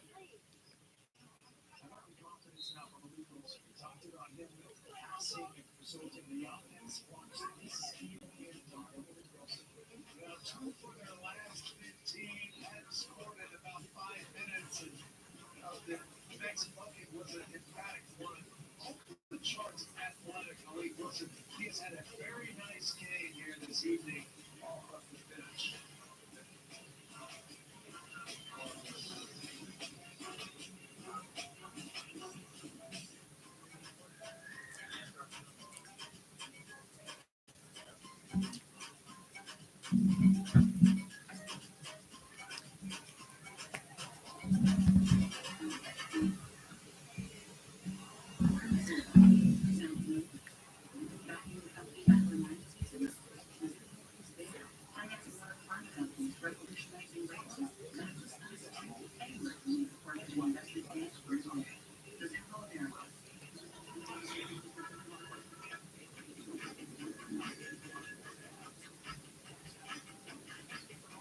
Seems like a good guy and very knowledgeable.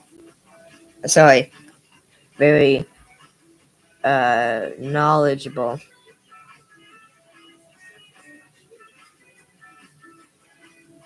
Yeah.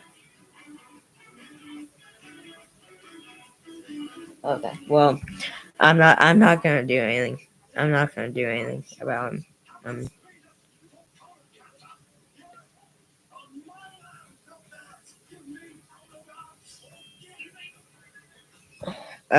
Let's see. Let's look at some ESPN. Let's look at college men's basketball scores, shall we? So,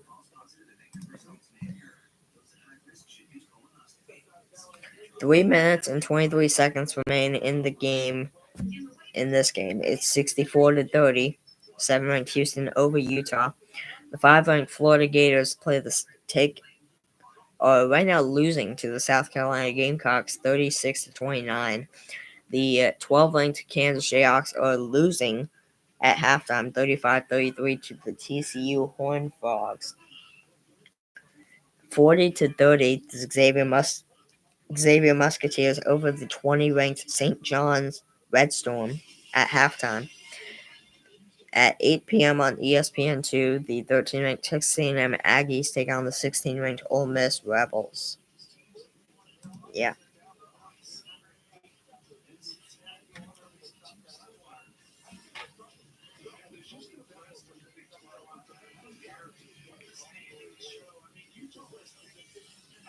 Here they are sitting at sixth. And they have not played very well here today, but that is never going to be an easy game. And then the upcoming schedule gives them the big on Saturday. A lot of talk about how Wayne Sharp might have that difficult this road. And then I'll tell you something. Going to Morgantown, We got 3 minutes 23 seconds to go in the game. Not Juwan Roberts. Someone at the free throw line for Houston. 66 to 30. 7 Houston with Utah.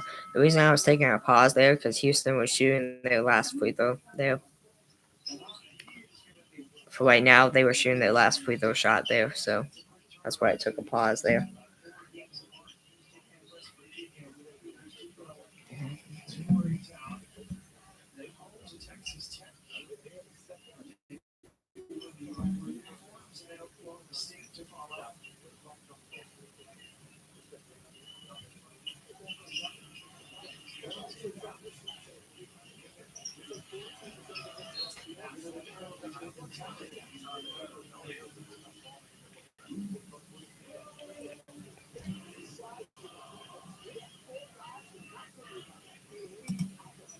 Jefferson went for the running offense. He's honest to his waiting for this one. He sat out a year before the rule change.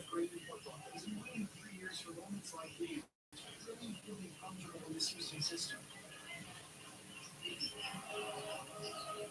Green is on the wall. Spinning. Personal rebound. I think your observations are really accurate. Last year he kind of teetered in between being indecisive and out of control. And very little of that this year. He has certainly been one of the most improved players. Jonathan Johnson with the flip out. Going back to Javon Small, their upset win Saturday against Iowa State. Anyways, 2:20 left in the game. Foul on Utah.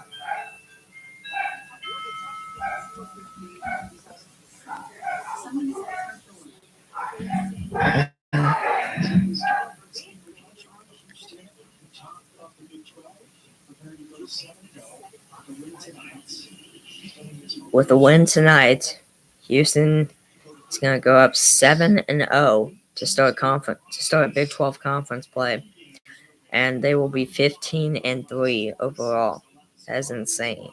Utah will be 11-7 overall, and 3-4 in conference play.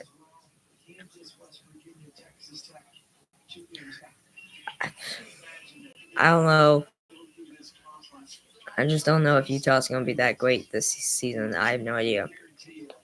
It's still kind of early, just because we still have a lot of games to go in conference play, but I have no idea if Utah's going to make a big impact. I have no idea.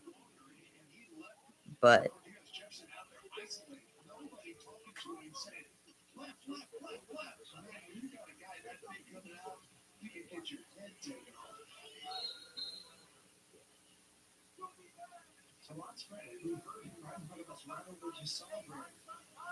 The toughness of Cornelius Jefferson. Yeah, if I'm Jefferson, I look up and thanks, big fella, but how about a heads up next time?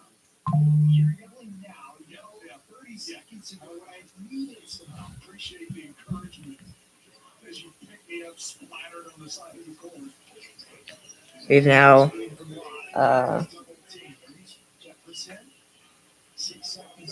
a minute and 50 left here in the game. 2-point by Houston off the mark. Utah defensive rebound is now, and Houston leads 68-32. We've now been live for 2 hours and 16 minutes.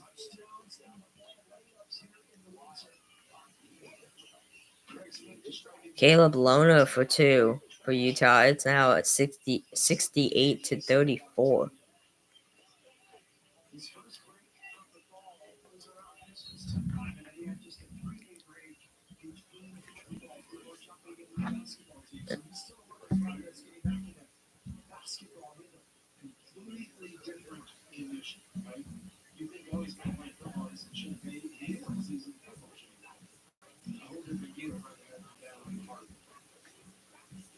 And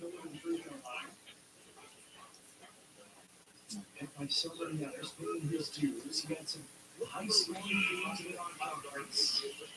Coach Sampson always talked about October before with the expectation for a true freshman, and now he's living his turn. I remember A minute and 21 left in the game. 7-ranked Houston leads Utah 69-34. Houston just made a free throw there. It's now 70-34. A minute and 15 left in the game.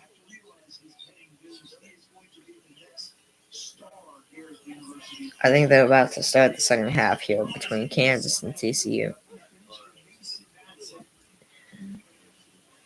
Officially now 1 minute remaining in the game. Just a friendly reminder, once this game is done, I'll transfer over the Kansas game from my computer over to my TV. Is that the one you want him shooting on the catch? It doesn't matter if it's bad, but you've got a mismatch, and every time you take advantage of it, it's a mercy bill. Well, so this is the three quarter. Taz has a rebound.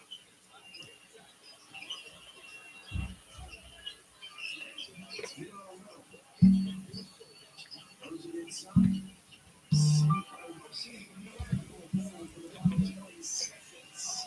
I guess it's appropriate that Utah wins this game on a turnover. 26 turnovers in this game. 26 turnovers in this game by the Utah Utes. And that'll do it. Houston improves to 7-0 in conference play, 15-3 overall with a win here, 70-36 over the Utah Utes. Utah Utes are now 3-4 in conference play, 11-7 overall.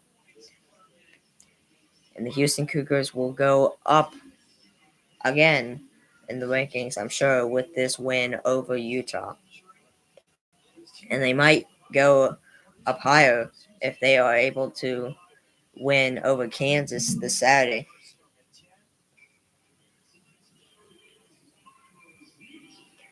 But yeah, that's it. 7-ranked Houston beats Utah by a final score of 70-36. All right, now let's transfer over the Kansas game to the TV here.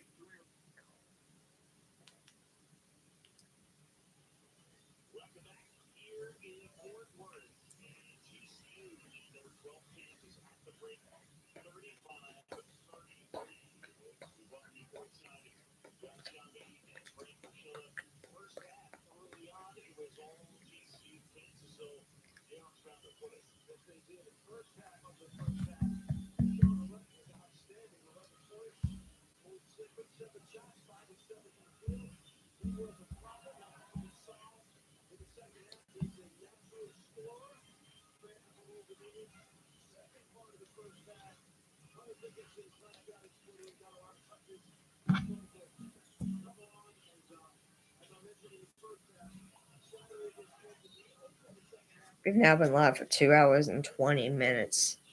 Jeez, good lord.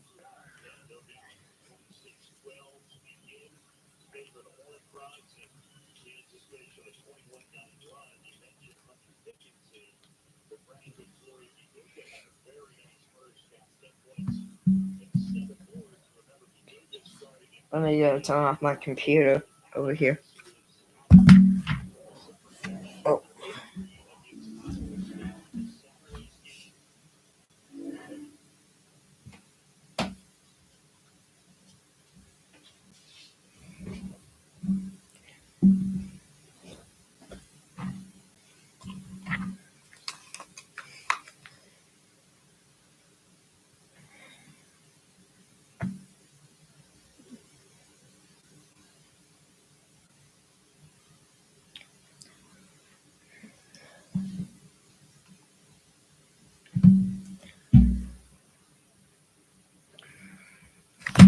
Whoa. Sorry, guys.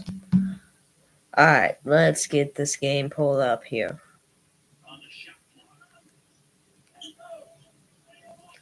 There we go.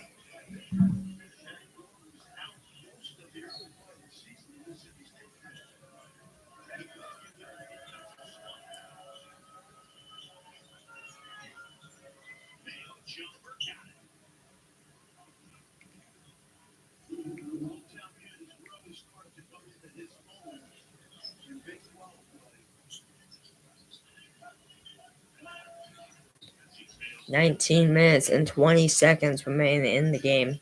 It's 35-35 tie game between the TCU Horned Frogs and the 12-ranked Kansas Jayhawks. Kansas trying to find open room right now to shoot for two is off the mark.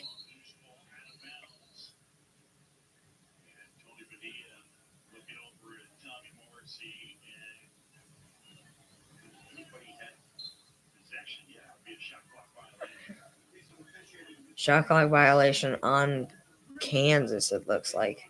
Maybe. No. Oh, no, never mind. Never mind. Shot clock violation on TCU, I guess. So, Kansas basketball. For three is drained. And they lead 38-35 with 18 minutes and 40 seconds to go in the game. Their first lead since they led 4-3, at the very beginning of this game. Interesting for sure. 18 minutes and 27 seconds remain in the game.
There's a two by TCU. It's now 38-37. It'll be out of bounds. Last touch by TCU, Kansas basketball.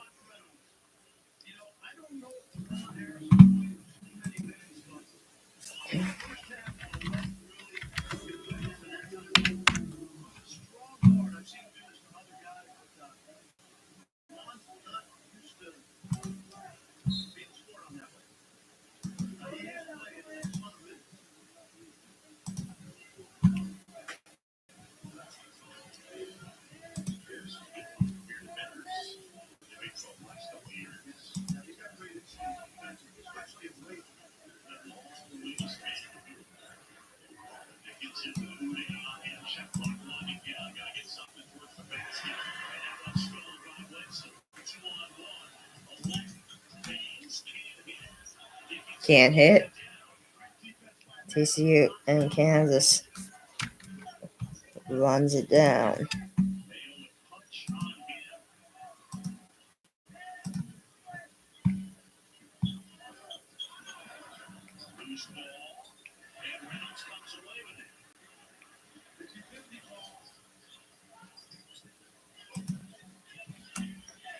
All right, here we go. 16:45 left. TCU for two. Blocked. Kansas. Defensive rebound. For two. Off the mark. Offensive rebound. Hunter Dickinson with the dunk. And they lead 40-37 over TCU with 16 minutes and 25 seconds left in the game. Mom's in the chat.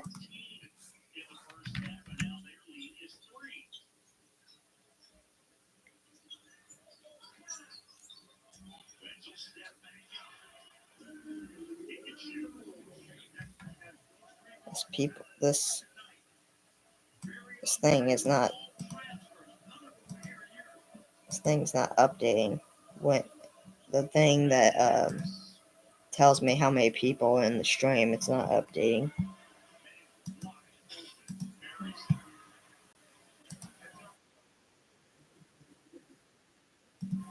I don't know. Anyways, 15 minutes and 30 seconds remain in the game. It is 43-39 now. 12-ranked Kansas over TCU. TCU trying to find a shot. They will go for two, and the drain. It's now 43-41. Noah Reynolds. I said Brian Reynolds. I'm sorry. That's an outfielder for the Pittsburgh Pirates. My bad. Good Lord. Noah Reynolds.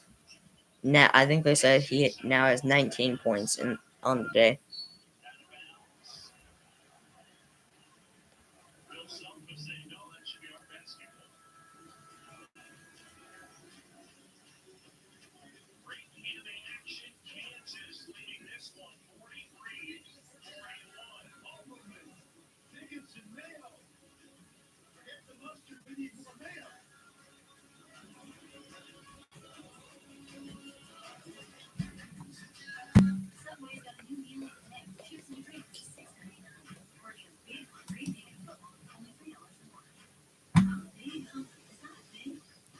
Alright, let's take a look at. Well, don't forget my upcoming schedule.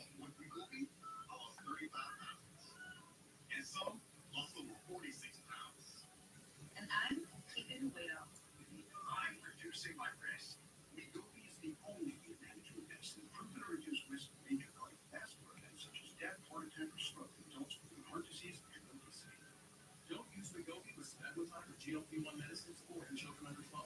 Don't take if you or your family have TCU, MEN2, or allergies. Tell your provider if you plan to have surgery or procedure, are breastfeeding, pregnant, or plan to.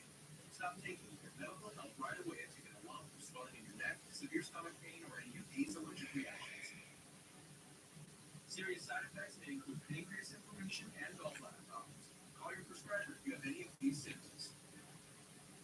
Wegovy may cause low blood sugar in people with diabetes, especially if you take medicines to treat diabetes. Call your prescriber about vision changes if you feel your heart racing while you rest, or if you have mental changes, depression, or thoughts of suicide. Common side effects include nausea, vomiting, diarrhea, constipation, stomach pain, flu, or upset. This is interesting. So Jets hire Lions defensive coordinator Aaron Glenn as new head coach. I don't think I talked about this yet. The Fulham, this was per Rick Simony. I'm sorry if I'm saying that wrong. Of ESPN. It says, on his journey from low-level scout to highly coveted coordinator, Aaron Glenn told friends his dream job was to coach the New York Jets, the franchise that made him a first-round pick in 1994. It became reality when, as Glenn, most recently the Detroit Lions defensive coordinator, was hired as the 19th non-interim head coach in Jets history. Terms of the deal were not announced, but sources told ESPN's Adam Schefter that Glenn received a 5-year contract, tying him to the Jets through 2029. He said, quote, I'm excited to welcome,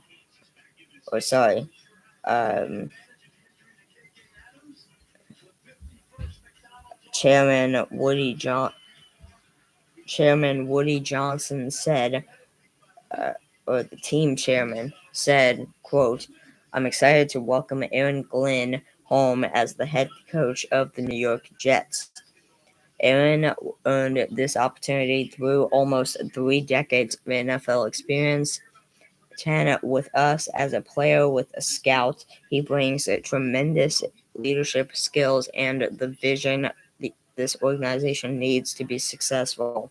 I am thrilled to see him lead this team. The Jets are still looking to hire a general manager. They conducted an in-person interview with former longtime Lions executive Lance Newmark, the only known candidate to have a second interview. Newmark the Washington Commanders assistant GM in 2024, overlapped with Glenn in Detroit from 2021 to 2023. Cincinnati Bengals senior personnel executive Troy Brown and Denver Broncos assistant GM Darren Malge. I'm probably saying that so wrong. Also will have second interviews, sources said. So that's interesting.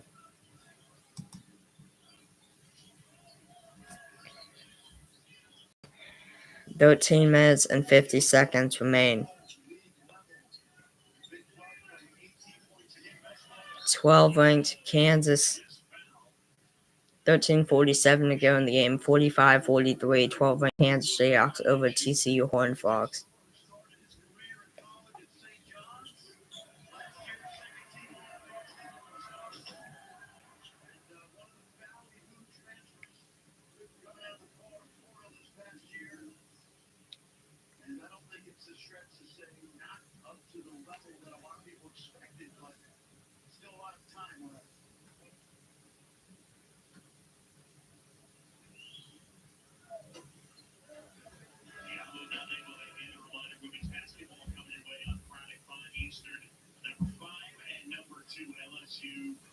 South Carolina, that game moved due to weather in the southeast from Thursday to Friday, and there was snow all over the place. So next to the friend in Tallahassee, they had snow. I mean, everywhere. Houston, crazy. But your friend in Tallahassee is usually supposed to manage the and as Harris gets inside, flips it. 13 minutes and 30 seconds to go in the game. 47-43 now. 12 on Kansas over TCU. TCU trying to find open room for three. Drains it. It's now 47-46. 1 point game again. 1 possession game. Don't forget, we still to come is at 8 p.m. We got the Baylor Bears against the Kansas State Wildcats. I think it's in Waco, Texas. I might be wrong, but I think it's in Waco.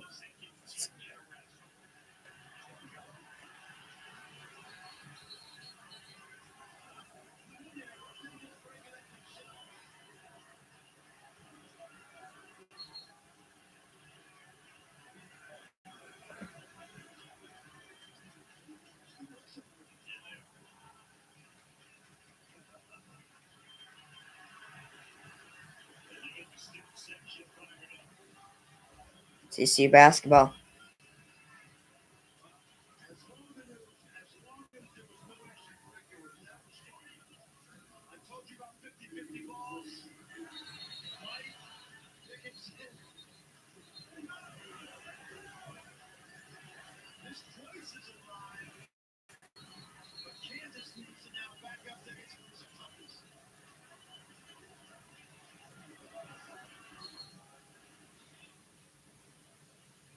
Dickinson and White, as well as Diallo, wrestling for it.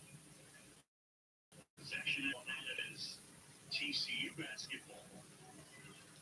12:55 left in the game. Going over to Chad, John Gaffney, and Tommy Morrissey. Interesting to see if they'll go to the monitor. I didn't see any calls. I didn't see any technical foul calls. Nor did I. Yeah. I just thought it was two guys that were playing their butts off. Ronnie's going to go take a look at this. Some other players. All right, looks like one of the refs is going to take a look at this to see if it was a technical foul.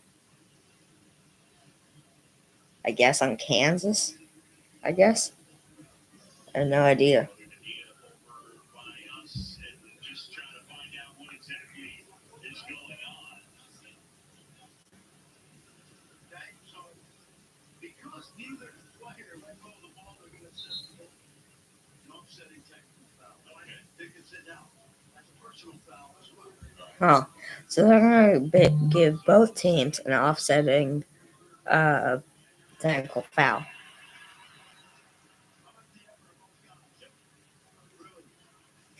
It was nice to see the effort by both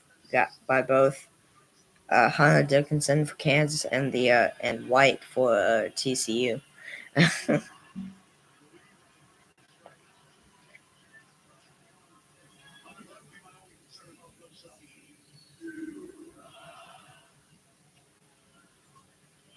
All right, TCU basketball as they throw it in from the sidelines.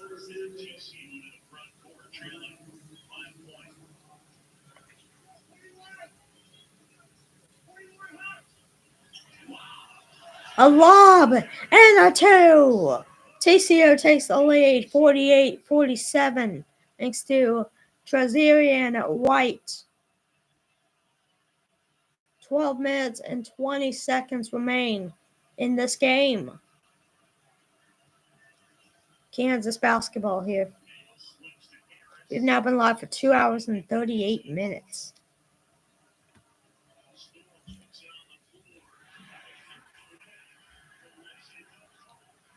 TCU basketball with the steal.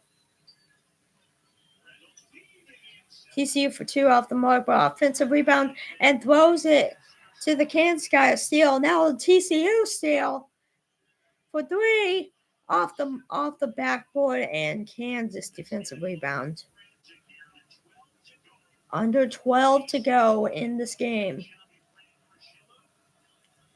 Hunter Dickinson for two off the mark. Deflected by TCU out of bounds. It will remain Kansas basketball. We've now officially been live now for 2 hours and 39 minutes. Officially. Good Lord.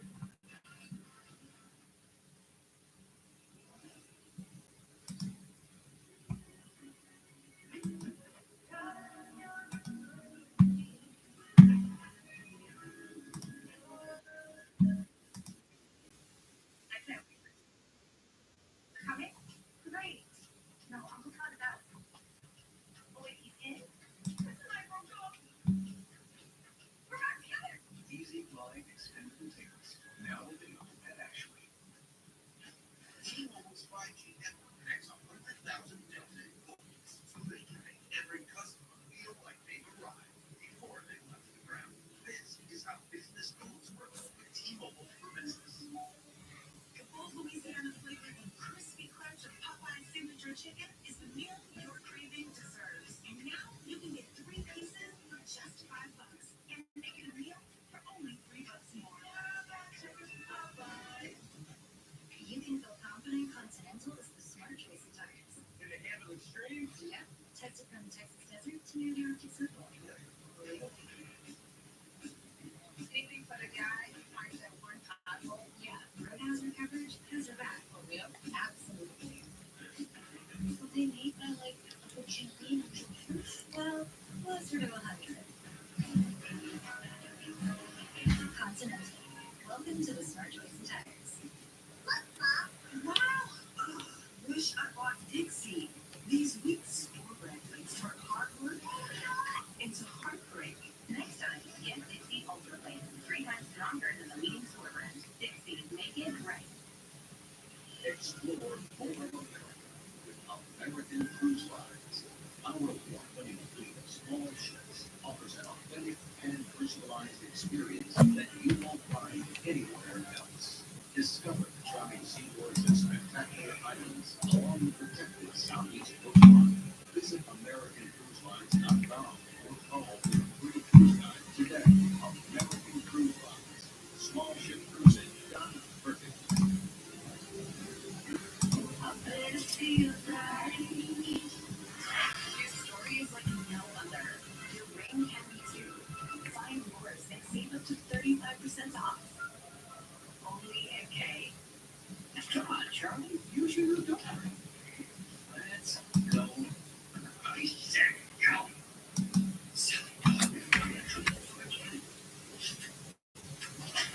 Red will get you free.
That's not a surprise because Ernest is not an offensive threat. Mayo high off the glass. Every minute pulled down by Robinson. Robinson. Reynolds hesitates. 49-48, 12-ranked Kansas over TCU, 10 minutes and 43 seconds left in the game. And a whistle was blown for some.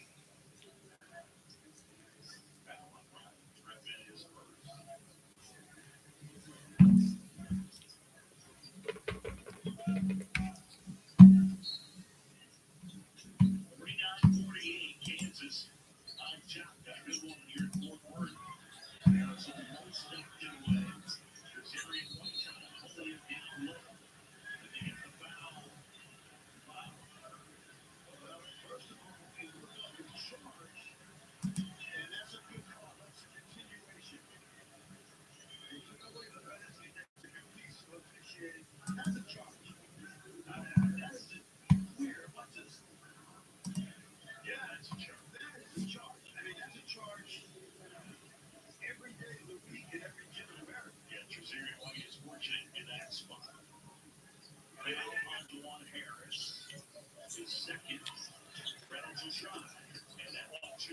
Reynolds will try, and that's a missed three off the backboard for TCU. Kansas for three drains it.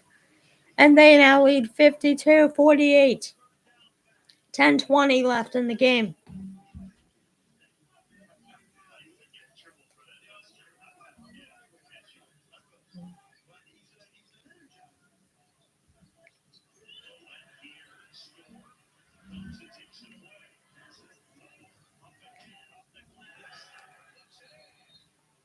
A 2-pointer right there. 10 minutes remain in the game. It's 54-48. 12-ranked Kansas over TCU. Timeout. Horned Frogs of TCU.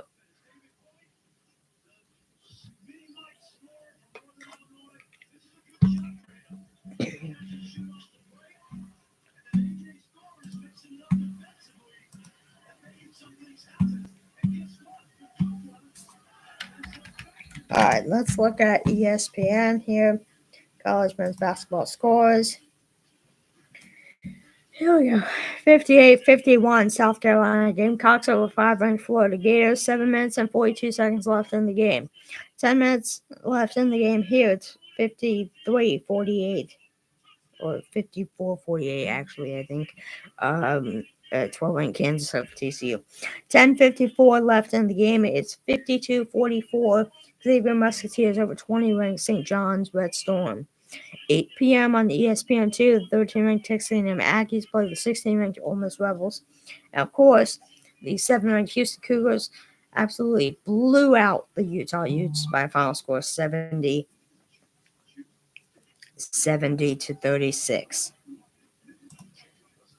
Coming up tomorrow at 6 p.m. on ESPN2, the Wichita State Shockers taking on the 24-ranked Memphis Tigers. At 8 p.m. on the FS1, the Maryland Terrapins take on the 17-ranked Illinois Fighting Illini.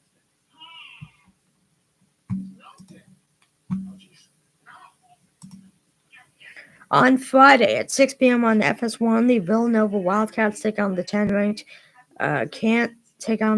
Marquette Golden Eagles. 7 p.m. on Fox, the 21-ranked Michigan Wolverines play the 11-ranked Purdue Boilermakers.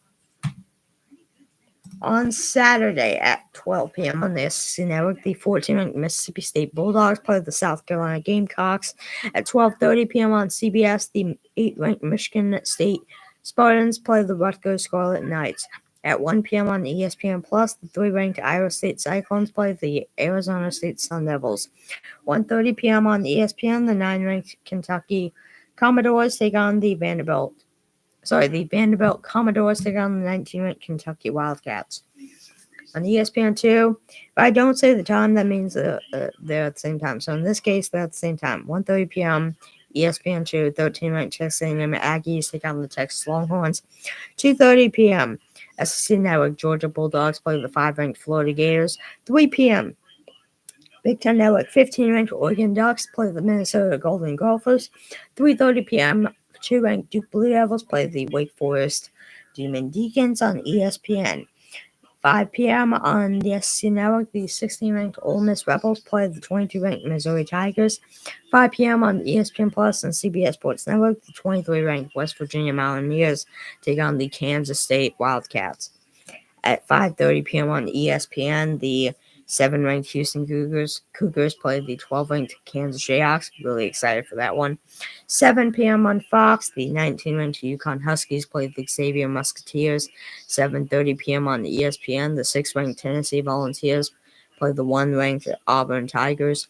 At 7:30 p.m. on the SEC Network, the LSU Tigers play the 4-ranked Alabama Crimson Tide.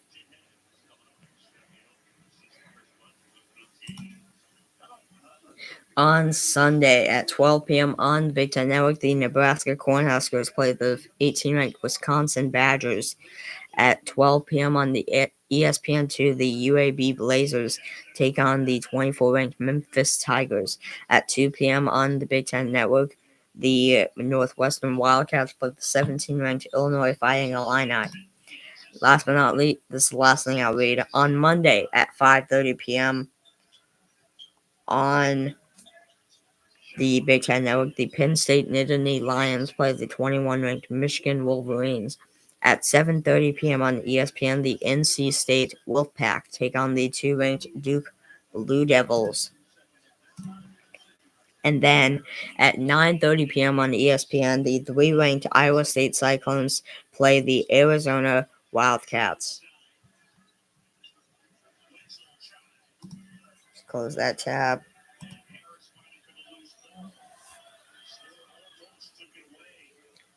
Nine minutes left in the game. TCU basketball here.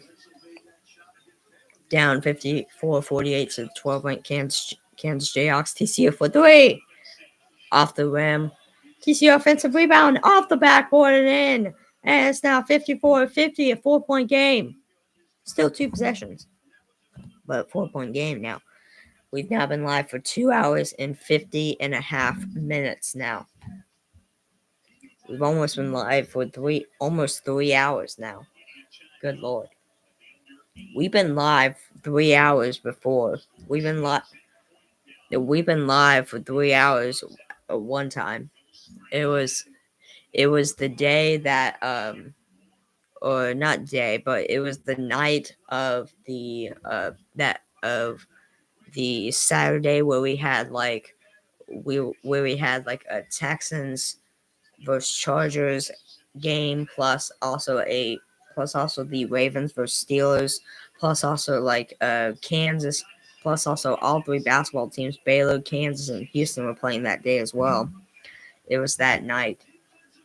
Was the 3-hour stream. 12-point Kansas with a dunk. That was Shaquille Moore, number 0. It's now 59-50 over TCU. 7 minutes and 40 seconds left in the game. Kansas 3 minutes and 50 seconds. Kansas in the last 3 minutes and the last 4 minutes now they're on a 12-2 scoring run, and that will stay. TCU cannot make that, and it'll be a Kansas defensive rebound. Wide open, Harris Jr. misses offensive rebound in for 2, and they now lead 61-50. Timeout, TCU. 7:13 to go in the game. Timeout, Horned Frogs down 61-50 to the 12-ranked Kansas Jayhawks.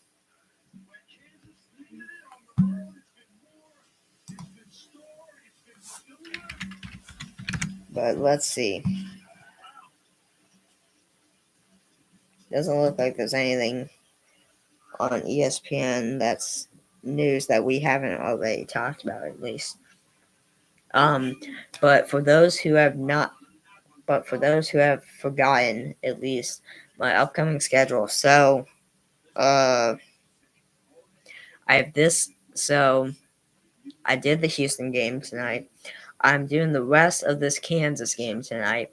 I still have at 8 o'clock p.m. I still have the Baylor Bears against the Kansas State Wildcats. I still have to do, and then I'm done for today.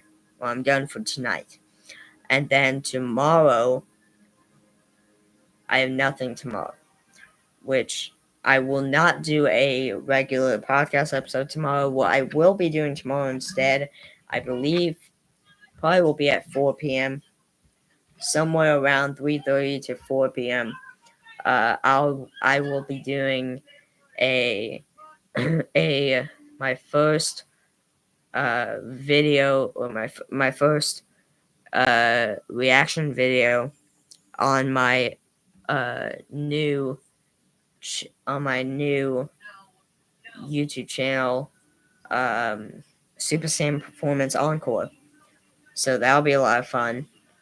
I am not gonna say what the video is gonna be about or what the video is gonna be.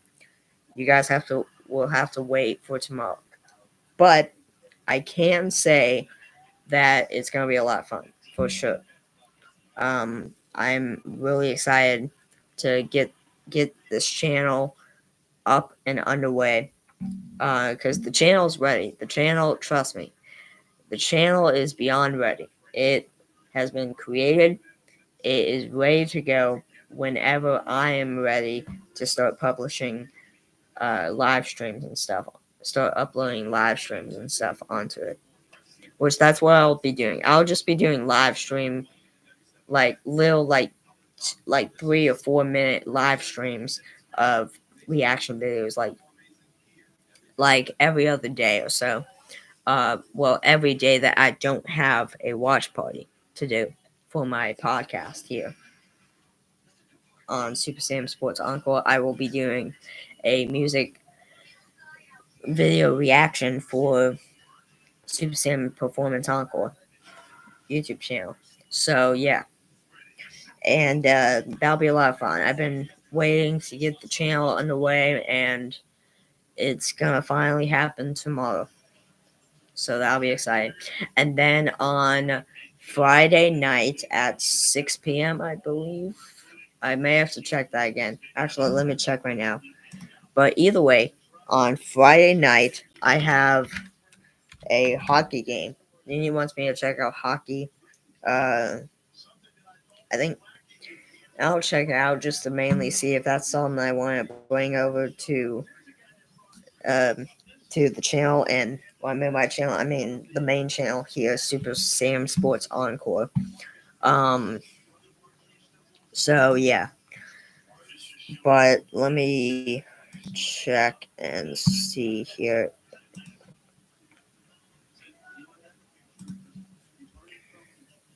6:30 p.m. 6:30 p.m. on ESPN. All right. So 6:30 p.m. on ESPN on Friday night.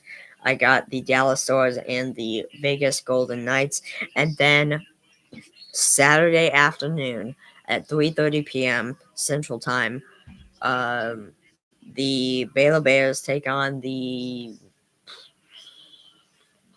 Baylor Bears take on the Utah Utes in Utah. So that'll be interesting for sure. And then Saturday night, I got the 12-ranked Kansas Jayhawks playing the 7-ranked Houston Cougars, which that will be a blast to do a watch party on for sure. And yeah, and then to kick off next week on Sunday, I have at 2 p.m. Central Time, I have the NFC Conference Championship game between the 2-seed Philadelphia Eagles and the 6-seed Washington Commanders. And then at 5:30 p.m. Central Time, I got the AFC Conference Championship game between the 2-seed Buffalo Bills and the 1-seed Kansas City Chiefs. So that'll be a lot of fun as well. But yeah, 6 minutes and 10 seconds remain in this game. It is still 61-52. 12-point Kansas over Kansas Jayhawks over TCU Horned Frogs. With 6:08 to go, 6 minutes and 8 seconds remaining in this game. Just about 6 minutes. Yeah, just over 6 minutes left. TCU basketball. TCU has made one of their last 10 field goals. That's not good for TCU. They need to do better at that in the next 5 minutes and 50 seconds, which is what is left. What the what the heck? Alright, that'll go Kansas. So a 3-pointer by TCU, and it got stuck in between the rim and the backboard. It got stuck right there in that little pocket, in that little gap between the rim and the backboard. So TCU drains a 3. It's now 61-55. 5 minutes and 15 seconds remain in this game. Noah Reynolds, 12 points on the day now for him. I believe it said 12. Yeah, I think so. Kansas for 3, and they also drain 1. It's now 64-55. 4 minutes, 55 seconds left in the game. That was Shaquille Moore. He already has 8 points in the second half. He has 0 points in the first half. So he has 8 more points in this half so far than he did in the entire first half. Noah Reynolds got a 2-pointer. It's now 64-57. He now has 9 points so far in the second half. I think it said he has 4 more points so far in this second half than he did in the entire first half. I think it said he had 5 points in the first half. We've now been live for 3 hours officially. 3 hours. Good Lord, that's a long time to be live streaming. We've officially been live now for 3 hours. Good Lord.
Huh. My bad, guys. But yeah, we've now been live for 3 hours and 2 minutes now, which is absolutely insane. Absolutely insane.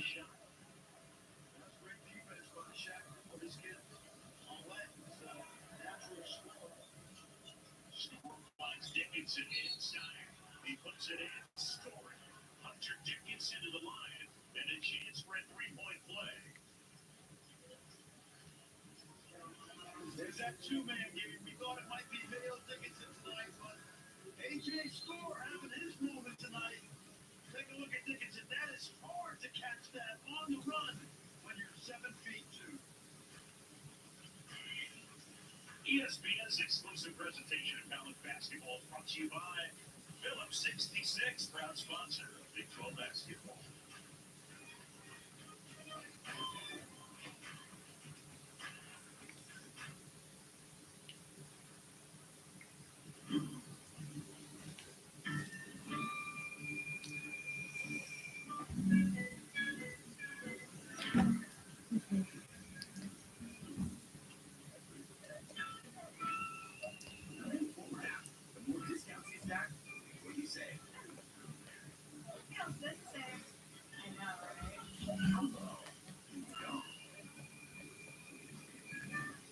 Some people think it's impossible for a snack to be delicious and full of protein, but it's possible to do two things at once. Like today, I'm business and I'm casual. Meal play protein, 15 grams of protein that tastes so good. You enjoy the overwhelming relief after Miralax helps you go. Miralax helps naturally with the water in your body, putting you in a supernaturally good mood. Miralax, for your gut to free your mood. Hey guys, change it there. Two handy. Two changes. But we both let you takes because everyone should feel like the sound universe. Okay, come some tea.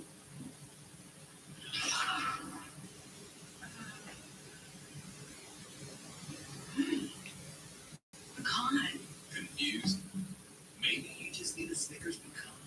What Tractor Supply customers experience is personalized service made possible by T-Mobile for Business. With T-Mobile provide 5G business internet, employees get the information they need instantly. This is how business goes further with T-Mobile for Business.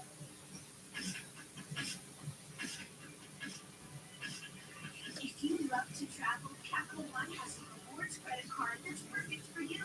With Venture X, earn unlimited double miles on everything you buy and turn everyday purchases into extraordinary trips. And get access to over 1,300 airport lounges where you just check in and chill out. Open up a world of possibilities with Capital One. What's in your wallet?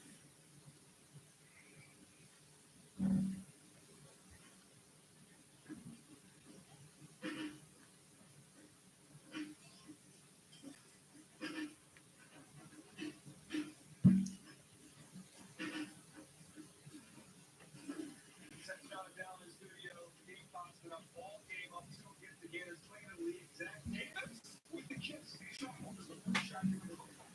Zach Davis a point off for another shot. Shoot it and sit. He's doing some of the conversation. Good. There you go. There you go. He can actually take a shot like this. He's up. We'll see it. It's not that real. Back to you guys. Good, Brad. Help. All right, guys. Again, still to come. Battle in the SEC. Ole Miss and Texas A&M. 10-point game, 3:21 to go.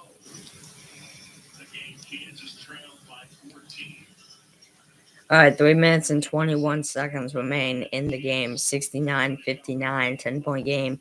12-point Kansas leads TCU.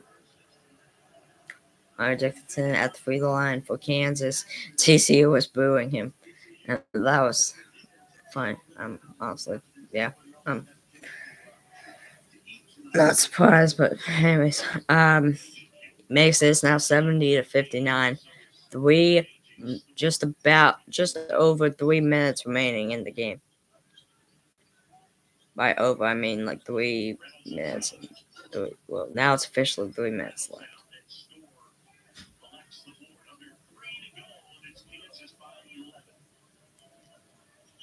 Under 3 minutes to go in the game, and Kansas leads by 11 over TCU. I don't think TCU has a shot coming back anymore. At least I doubt it. Not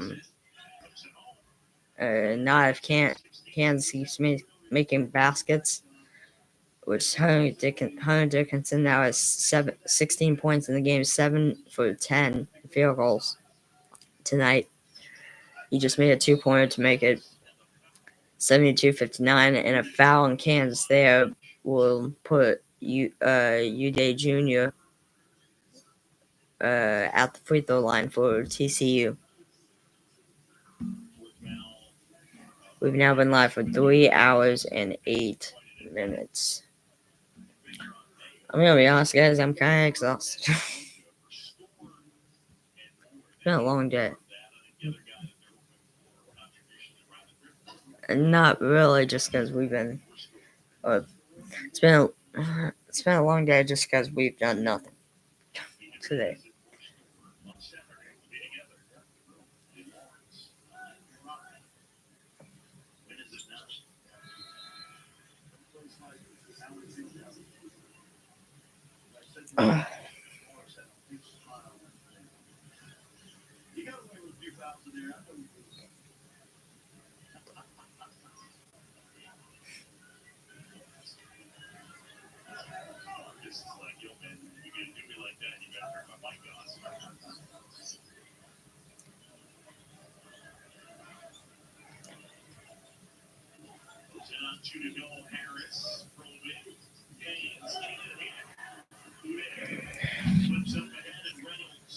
I'm going to go ahead and wait for this game to finish before I turn on the Baylor game, because this game only has a minute and 45 seconds left.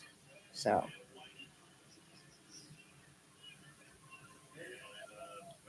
Let me see what the Baylor game is on. ESPNU. So I can quickly just switch over to the Baylor game once this game's done.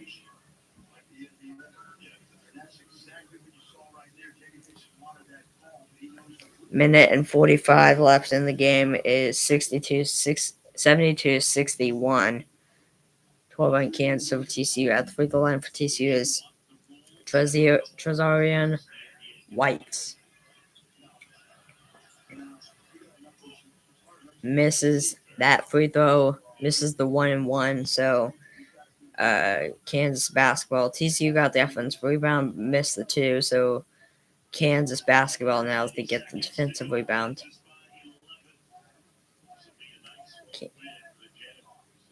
Kansas up by 11 with a minute and 20 to go in the game. This would be a nice road win for the Jayhawks if they are indeed able to finish this off.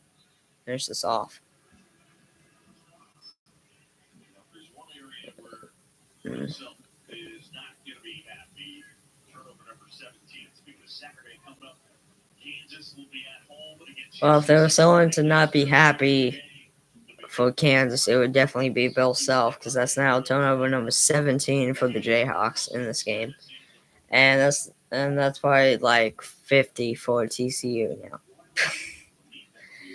now. Misses right there. TCU defensive rebound, Kansas, and 50 seconds remain in the game. Kansas is just gonna dribble the ball. They're not really gonna try to do anything too crazy here.